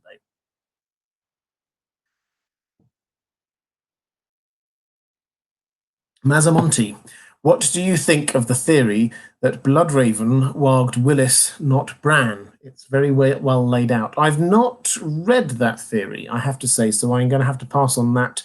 I will try and pick up on that in the next one. I think that's the second or possibly third thing I've said that I will try and pick up. So I must try and keep a note of these things. But I think my gut instinct in advance of not seeing what evidence that is that it was Bran, because that means that Bran is creating this kind of closed time loop. I can't see the advantage for Bloodraven in trying to do it. What was happening was that you had Mira, who was trying to tell Bran to skin change into Hodor so that Hodor would be able to do the defending and to hold the door and things like that. Bloodraven had already disappeared by that point, so the idea that he is doing it doesn't quite work. But that said, the difference is the subtlety, the nuance is that Bloodraven almost certainly didn't just die and that's it. He was being sucked up within the Weirwood network. So as that was being downloaded into Bran, that it is part Bloodraven. Bran now has access to part Bloodraven, so Bloodraven will have had a role in it as well, however small. But I think in order for the time loop to work, I think it has to be Bran who was doing it. But I will happily try and look for that. If somebody's seen a good video on that, I'm always happy to look at good new theory videos and amend my own theories if there seems to be some better evidence out there. Dakota Stanton, do you believe that worship of the old gods would last past a few generations? On one hand, the free folk have come down, but so many Northmen have died in the last 2 wars. Or will it go away like Highlander culture in real life? So I assume this is sort of, you're talking after the whole story, whether or not the worship of the old gods will carry on. I think that it really depends, or at least partly depends, on how efficacious it is, whether there's anything actually working there. The Northmen have got, there is magic alongside this with the warging, with the green site that is linked up with the weirwood trees, and therefore it will feel real again. If there's nothing, or feel real to them, if there's nothing going on there for whatever reason, if that has been destroyed in somehow, and it is just worshipping in front of some trees, then yeah, I suppose in a few generations that might well die out. But what you've seen is a large number of families that there's no specific signs or sites of any kind of children of the forest or anything like that. The practice of religion per se seems to have carried on. The only difference I would say between that and the ones in the south is that this is done simply by custom. The unique thing, might not be unique, but it's out of the major religions we see on Westeros, it is that there are no priests for it. So whereas you get the priests of the drowned god or the faith of the seven or of R'hllor, with the faith of the old gods, there are no priests wandering around telling people that they ought to be doing this. So that's why I think it's whether or not it's some sort of efficacious thing going on there. Otherwise, it's just a custom passed down from generation to generation. And as we know in human culture, some customs do indeed pass down very well. Some customs don't. And some carry on even if you don't know why you're doing all of those things. Let's go back to another question from Patreon. Ola Gall saying, in the books, there is a lot of tension to Ned's bones, Ned Stark's bones. Tyrion decides to return them to the Starks with the help of Littlefinger. Later, Cat is wondering if they reached Winterfell. In the last book, Lady Dustin says to Theon she would not let Ned's remains return to Winterfell. Why so much attention to Ned's bones? What meaning might this have for the plot? Mary Ashmead, yes, Lady Stoneheart isn't in the show, so they're not doing any Lady Stoneheart there. They've given her plot to Arya, is my contention. the Avenging Angel plot has gone to Arya, when that previously in the books, those are the things that Lady Stoneheart will do. In terms of Ned's bones, I think that some of this, the attention to it, is because it's trying to draw our attention to, well, why on earth didn't Ned bring Barbary Dustin's husband's bones back up north? Because that's what she's annoyed about, that he died down at the Tower of Joy and Ned didn't bring his bones up. And so she's annoyed and she's saying, well, Ned's bones aren't going to come up either. I'm going to stop that happening. So that's drawing attention to a thing that happened before and making us go, well, why on earth, Ned brought this on himself. Why didn't he bring those bones up? So I think it's prompting us to ask that question is one thing. Secondly, I think that they are, it would appear, probably somewhere around the neck. Now, in the neck at the moment in the books, we've actually got a few different things, as well as what's happening at Moat Cailin, which is an ever-shifting situation. We've obviously got Greywater Watch and the Crannogmen and Howland Reed. We've got Mage Mormont and one of the Glovers, I forget which one, with her looking for Howland Reed.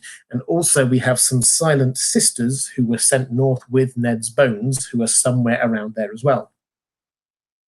So I wonder whether those things will find each other, whether at some point in the next couple of books we're going to see Mage Mormont and Howland Reed and Ned's bones all heading up north. It would be, I think, quite appropriate for Ned's bones to make their way back up to Winterfell with the only other survivor of the Tower of Joy, Howland Reed. That makes sense to me. And I think that they will be placed eventually into the crypts at Winterfell just in time for the others in the books to descend upon Winterfell. And so Ned is going to be there. And if you've watched my videos, you know what I think will happen to the Stark dead. I think they will rise, and I think Ned will get there before then. Consis, do you think Dany will be okay with Jon's heritage, or is she going to go all mad queen on us? Good question. I'm going to go show only on this one because we're still a long way away from this in the books. On the show, I think that she will probably be taken aback, as everyone else is, to start with. I think that she will be wondering what this means for her new relationship with Jon. I think it probably won't bother her as much as it would Jon. Targaryens are brought up with the idea that you might be in a relationship with your uncle or sister or aunt or whoever, so this doesn't make any difference to them.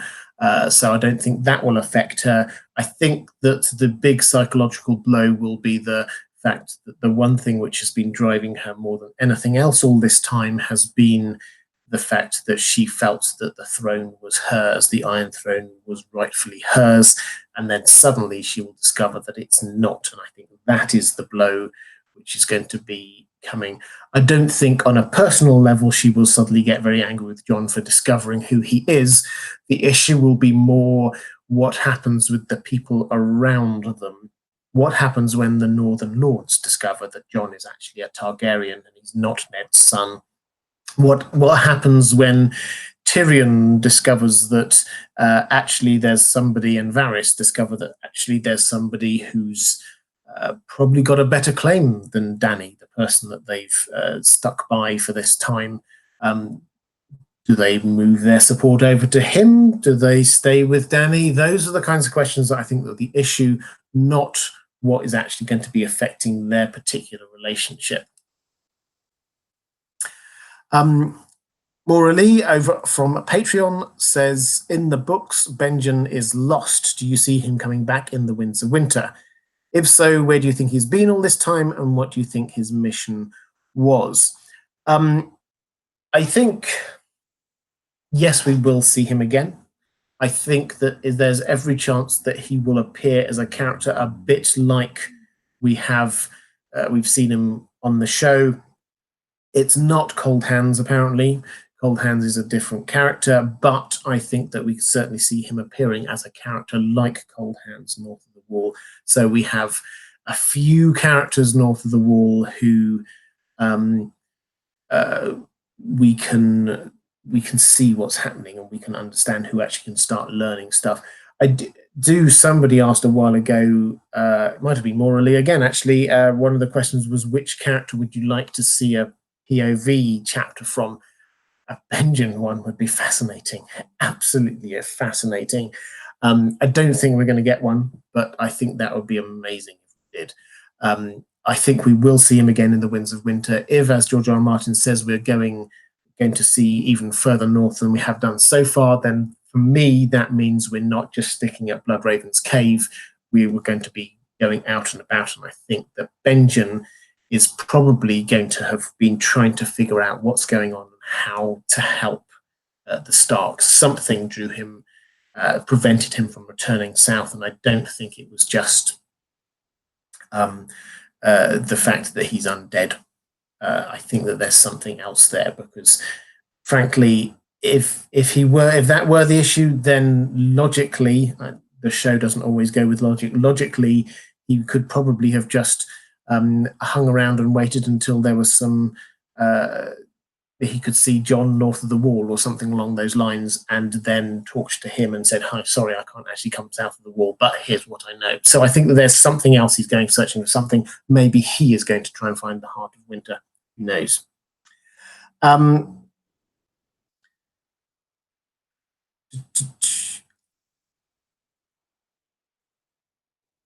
Okay. So let's go have another question. I think I've got 4 or 5 more questions from my patrons going. So we can probably keep going for a little while longer, guys. But do keep the questions coming. I'm keeping an eye on the chat, see what else comes up. We've got anime lover Nicole asks about the next generation of Greyjoys and Asher or Yara. So Nicole's theory is that Euron might rape Asher or Yara, and that she will get pregnant, and she will have her tongue cut out, or perhaps the girl from the ship, the woman who was on the ship, that Theon has a brief, let's call it a relationship with, on his way back to Pike, that maybe she has his child, or are they going to all die? So the question is, will House Greyjoy survive? I think that they will. I think that Theon will probably survive. I think that Yara will probably survive. I think that I sadly agree she probably will have her tongue cut out. This is something that's they've not made a huge deal about it on the show, but in the books, this is something Euron loves doing. So if he does manage to capture her, I think he probably will do that to her. I wonder whether, this is just speculation because in the books it's a long way away, but I wonder whether we're going to end up with Yara and Theon ruling together.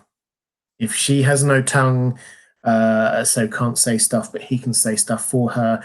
If he can't have any children, but she can, they kind of work perhaps as a team.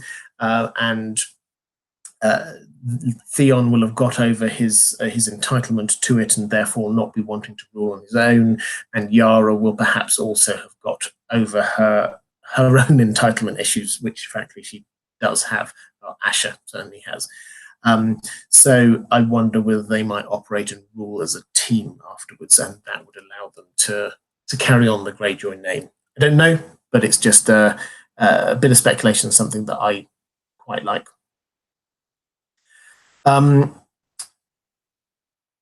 Let's have a look. Another question. Another one. Maura Lee, I think I answered your question about Howland Reed.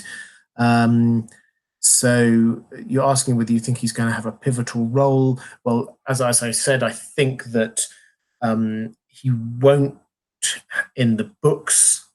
He won't on the show. In the books, I think that he is going to be the person that that brings the knowledge and understanding of what happened at the Tower of Joy, and therefore all of the backstory, and therefore who Jon is, and that whole twist. I think that's what's going to be going on.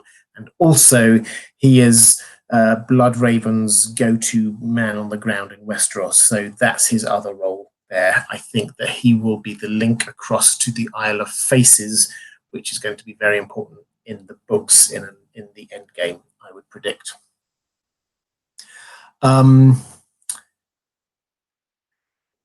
Cons Sis, thank you so much for the super chat. Is there any way you could ever see Arya become the queen in the north? And if so, how? I'm going to do a video, which in fact I've done a video, and I've got it scheduled to come out tomorrow about Arya and what might happen in season 8. Now, I don't think the situation with Arya has changed in that I don't think that she wants to be a ruler. I don't think she wants to be a noble. I don't think that she wants any of that stuff. That's just not her. It wasn't her when she's a child. Nothing that's happened to her since then, joining a death cult, being a kick-ass assassin, none of that has changed any of that. She's not suddenly wanting to become queen. What the two key things are in her story, in both book and show, it's about identity and it's about death. And I think in the books, these will culminate in her probably warging into Nymeria, and that is where she's going to end up being herself, but losing her identity within her wolf. And wolves obviously are about death because they kill. This is how they survive, and that's that for me just works really well. She's got a really strong bond with Nymeria in the books that just, even though they're far apart, the bond is still there. She's still having wolf dreams. So I think that's what's going to happen in the books. On the show, no, I can't see her being queen. I could see a couple of possible different options, obviously spoiling my video for tomorrow because that's what I do every live stream. I can see a couple of different options for her. I could see her rejoining the Faceless Men on the show. They obviously have still got Jack and Hagar, and they might like to bring him back for the last series just as a little cameo. I could also see her keeping up the role as some sort of Queen's Guard or executioner for Sansa. But what her character is about once she's finished her kill list, which she will, if she survives, which I think she will, is that she is going to be using her new skills of killing people, and there's going to be something issue about her identity. So those are the options that I can see. I don't think being queen is one of those options. No. If all the direwolves' names are very relevant to the Stark's kids' futures, Jon's is ghost. Jon equals dead yet alive. Absolutely, I agree with this completely. So this is also where the Nymeria thing comes in, is that Nymeria, yes, which we talk about her as a warrior queen, and that is where Sansa is going. I don't think that she's going to be like a queen bit of it. I think she's just going to be the warrior bit of it. But who knows? I think that's the logic is there. Obviously, Sansa with the lady, she is going to be the Lady of Winterfell as she in the books, as she is on the show. Guys, I'm getting towards the end of my second glass of water, and I've got a couple more questions in the from Patreon. So I think I'm going to start wrapping up soon. So now is the time to drop any final questions down in the chat. I shall try and come to as many of them before my voice gives out. Maura Lee over on Patreon says, I would love to know any thoughts you might have, characters or scenes you hope will appear, any characters arcs you finally want to be resolved in season 8 in order for there to be a satisfying conclusion. It's a big question. I think that the big thing for me that I need is some sort of understanding of what's going on with the White Walkers. In order for this to be satisfying for me, they need not just to be some nameless evil that just comes and kills things because that's what they want to do. There has to be a reason there. So I think that's the big one. I think that in terms of everything else, I just want each of the individual character arcs to reach their fulfillment. We need to know what's happening, as we were talking about it a moment ago, with Arya and her kill list. We can't just have that as a loose end. That needs to be tied up. We need to have conclusion less obvious but more clearly there. But Jaime needs some kind of resolution in terms of his own how people perceive him, because he has been perceived in a certain way all this time. I love the idea that Brienne will end up by finishing off writing his entry in the White Book, the deeds of the Lord's Commander of the Night's Watch. I love this idea that she will finish off writing some glowing words about him, so it doesn't just say, this is the guy who broke his vows and killed the king. That kind of thing. I would need every character to reach some kind of conclusion. That doesn't mean they need to have reached a satisfying conclusion for them. I think that we need to see the end of their narrative arcs.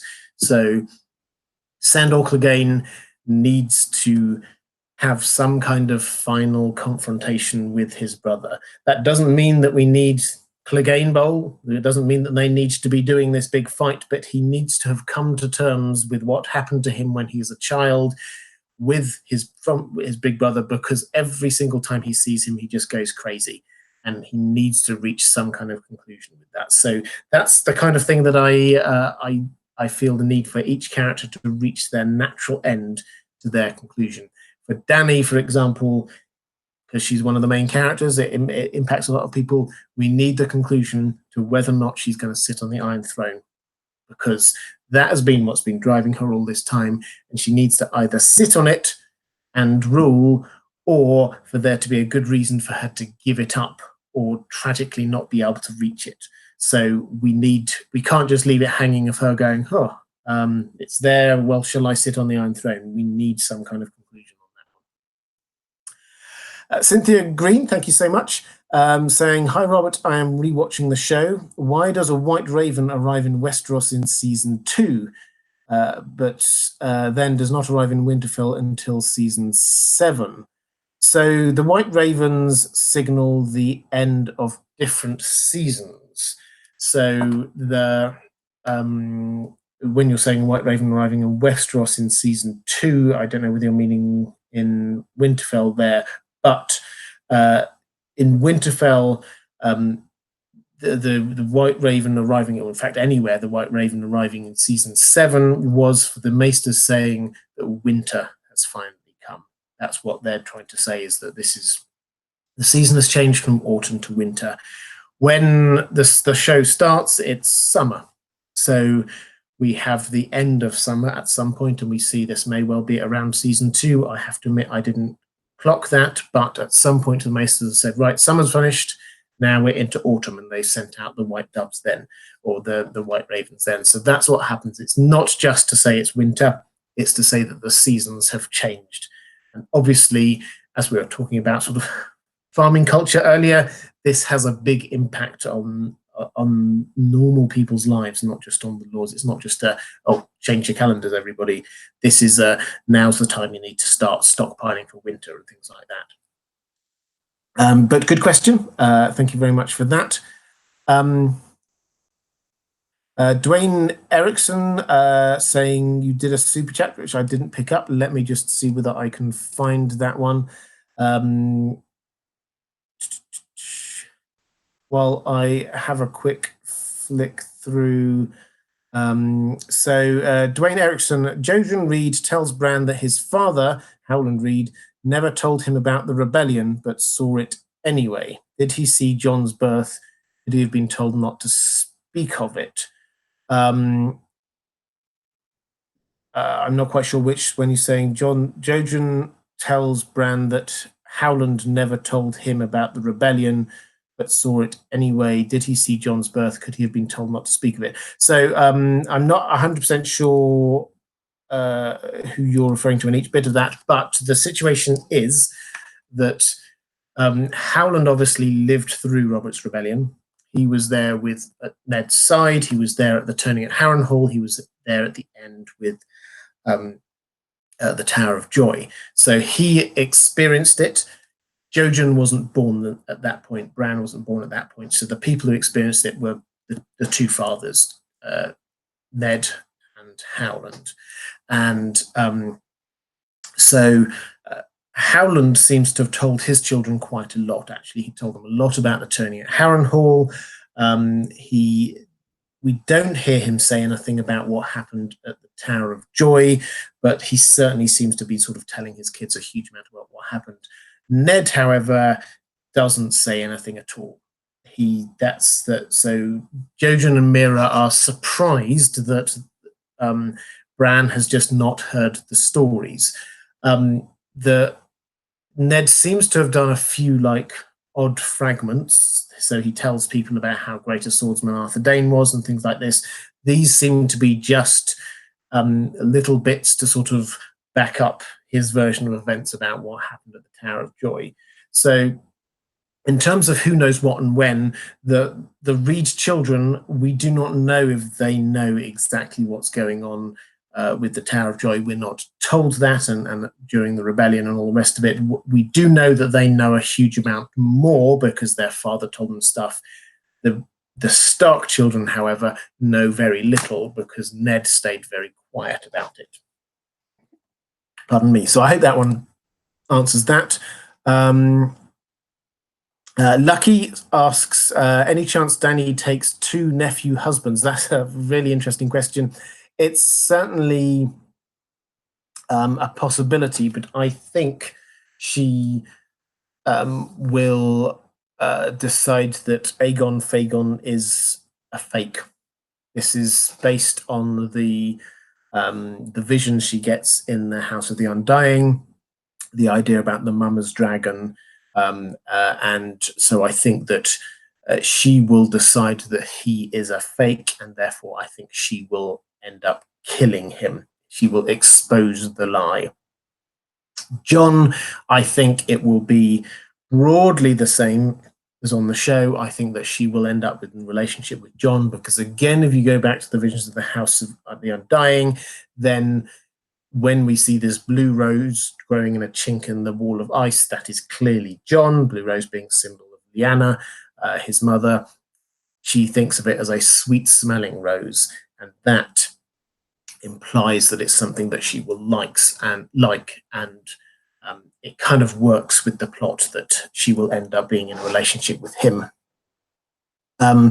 Will Moss says, if Jon was born before the sack of King's Landing, based on 8 or 9 months, this 8 or 9 months, George R. R. Martin has said Jon was born 8 or 9 months before Dany, then what does that mean that Ned found Lyanna in her bed of blood? So what that means is that she was in a bed of blood, but that does not necessarily mean it's a birthing bed of blood. Now, there are, I'm sure, people in the chat who've got greater knowledge of midwifery and stuff like that, but there were a lot of diseases is the wrong word. There are a lot of illnesses you could get immediately after birth and in the few weeks after birth, so postpartum stuff, that quite often killed the mother. And so the implication is that Lyanna gave birth, she survived the actual birth, but she died sometime afterwards. And the sometime afterwards seems to be the time it takes effectively Ned to go down to Storm's End and then across to the Tower of Joy, which could be a couple of months or so, something along those lines. We're not entirely sure. George R. R. Martin has been deliberately vague about the timelines, it has to be said. So she didn't have time. I know some people have suggested perhaps she had another baby. She didn't have time to have another baby. It was something else, a fever of some kind that she got, that meant that, fever being quite a generic term, that meant that she didn't survive beyond a few weeks after the birth. Maura Lee actually may well have the very expertise we need in terms of sort of postpartum problems. Asking, and thank you so much for the super chat, Maura. You've been incredibly generous today. Thank you.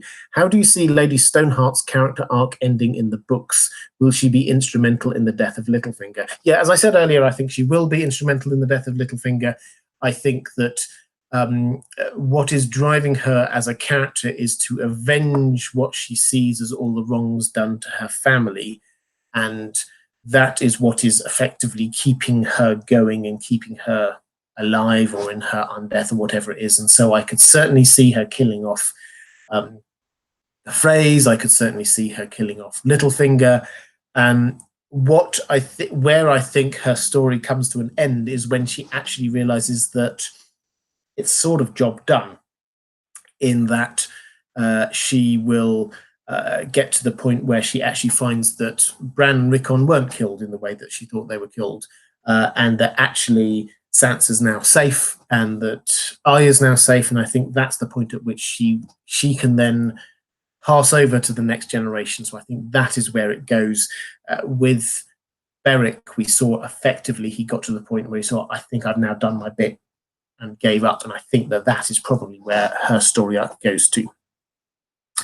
Let me have a quick flick through a few of these other super chats that I've missed a couple as we've gone through. Mazamonte, Willis only sees Bran in the courtyard. So this is following up for the question, the theory that Bloodraven warged Willis, not Bran, saying that Willis, this is Hodor, young Hodor, only sees Bran in the courtyard once Bloodraven dies. Vladimir Sixskins warged someone when he was dying and they had a seizure. Yeah, so okay, I get the logic. I get that could happen. The idea that Hodor only sees Bran in the courtyard once Bloodraven had died, yes, but also only once Bran was there. And whether he actually really sees him is a different matter. He has a seizure, yes, but that seems to be connected with what he's being asked to do at that particular time in the future, if that makes sense. So it's possible, but I think that if Bloodraven does try and take hold of anyone in any way, it's actually him being sucked up into the Weirwood network rather than anything else. So I like the theory. I'll be very interested to read it a bit more, but I'm not 100% convinced. Added to which possibly the idea that Vladimir Sixskins, yes, when he walked into somebody, they were having a seizure and pushed him out. That's a slightly more complicated issue going on there, because actually what's happening there is that he finds that the person he's trying to warg into is a white, not a live person. And what we found is that Hodor, I don't know. I think that's the end of that thought. I had another thought, but didn't work. So I will have a look at that theory and see whether there's anything else going on there. Quickly flicking back through just to make sure I've not missed any other super chats. Don't think so, guys. Okay, so let's quickly flick back there. Oh, yep, saw Maura Lee's one, and that's it. So I have got, I think, one more question left about Varys. This from Bonds over on Patreon. If Varys is going to betray presumably Daenerys, how will he do this, and to who? Cersei or the Golden Company? So Daenerys, this seemed like quite heavy foreshadowing at the time. Daenerys in the show says, "Don't betray me again, or I'll burn you with my dragons." Who might Varys betray her to? I think that it is actually far more likely that Varys and Tyrion think to themselves, we might have backed the wrong horse here. actually the better leader is Jon. He is the rightful heir to the throne. Therefore, we should be transferring our allegiance to him rather than to Dany. Particularly if Jon can suddenly ride a dragon, it would make sense that they might try. And Tyrion has a history with Jon as well, so it kind of makes sense. For me, that would be, if there is some kind of betrayal, that would be what it would be, rather than him trying to betray her to the Golden Company, who I think are largely going to be used as a generic sellsword company rather than with their history with the Blackfires. And also with Cersei, I don't see why Varys would wish to betray her to Cersei, because Cersei currently is pretty convinced, or he is on the run from Cersei already, because he played a part in getting Tyrion out. And so Cersei, he will be pretty sure, will actually probably want to kill him rather than anything else. So why he would betray Daenerys to Cersei, whereas the whole point was he sided with Daenerys because Cersei's had enough of him, or would almost certainly try and get him put into prison. Consis, £10, thank you so much. Do you think we will see some version of the love triangle that was planned back when there were 3 books occurring in the current book series? Now, this is from George R.R. Martin's original plan for the book series that he wrote to his editor, I think it was. Now, if you ever read that, that got made public a while ago. And if you ever read that, you will find that what we have now is completely different from what was there almost every way. The names of the characters are the same, but in terms of where the plot has gone after this original pitch of an idea, then it's gone in a very different way. And there was a love triangle between, if I can get this right, Jon and Dany, I think, and Arya. Now, do I think we're going to see that? No, I don't. I think that they've left it. I think that Jon is kind of a one-woman sort of man. I think that he's going to just be falling for Dany. The question that we had earlier about whether or not Dany might see the potential for having 2 husbands as a kind of a mirror image of what happened with Aegon and his sisters. You might think, hey, I can have 2 husbands. I don't think that's going to happen either.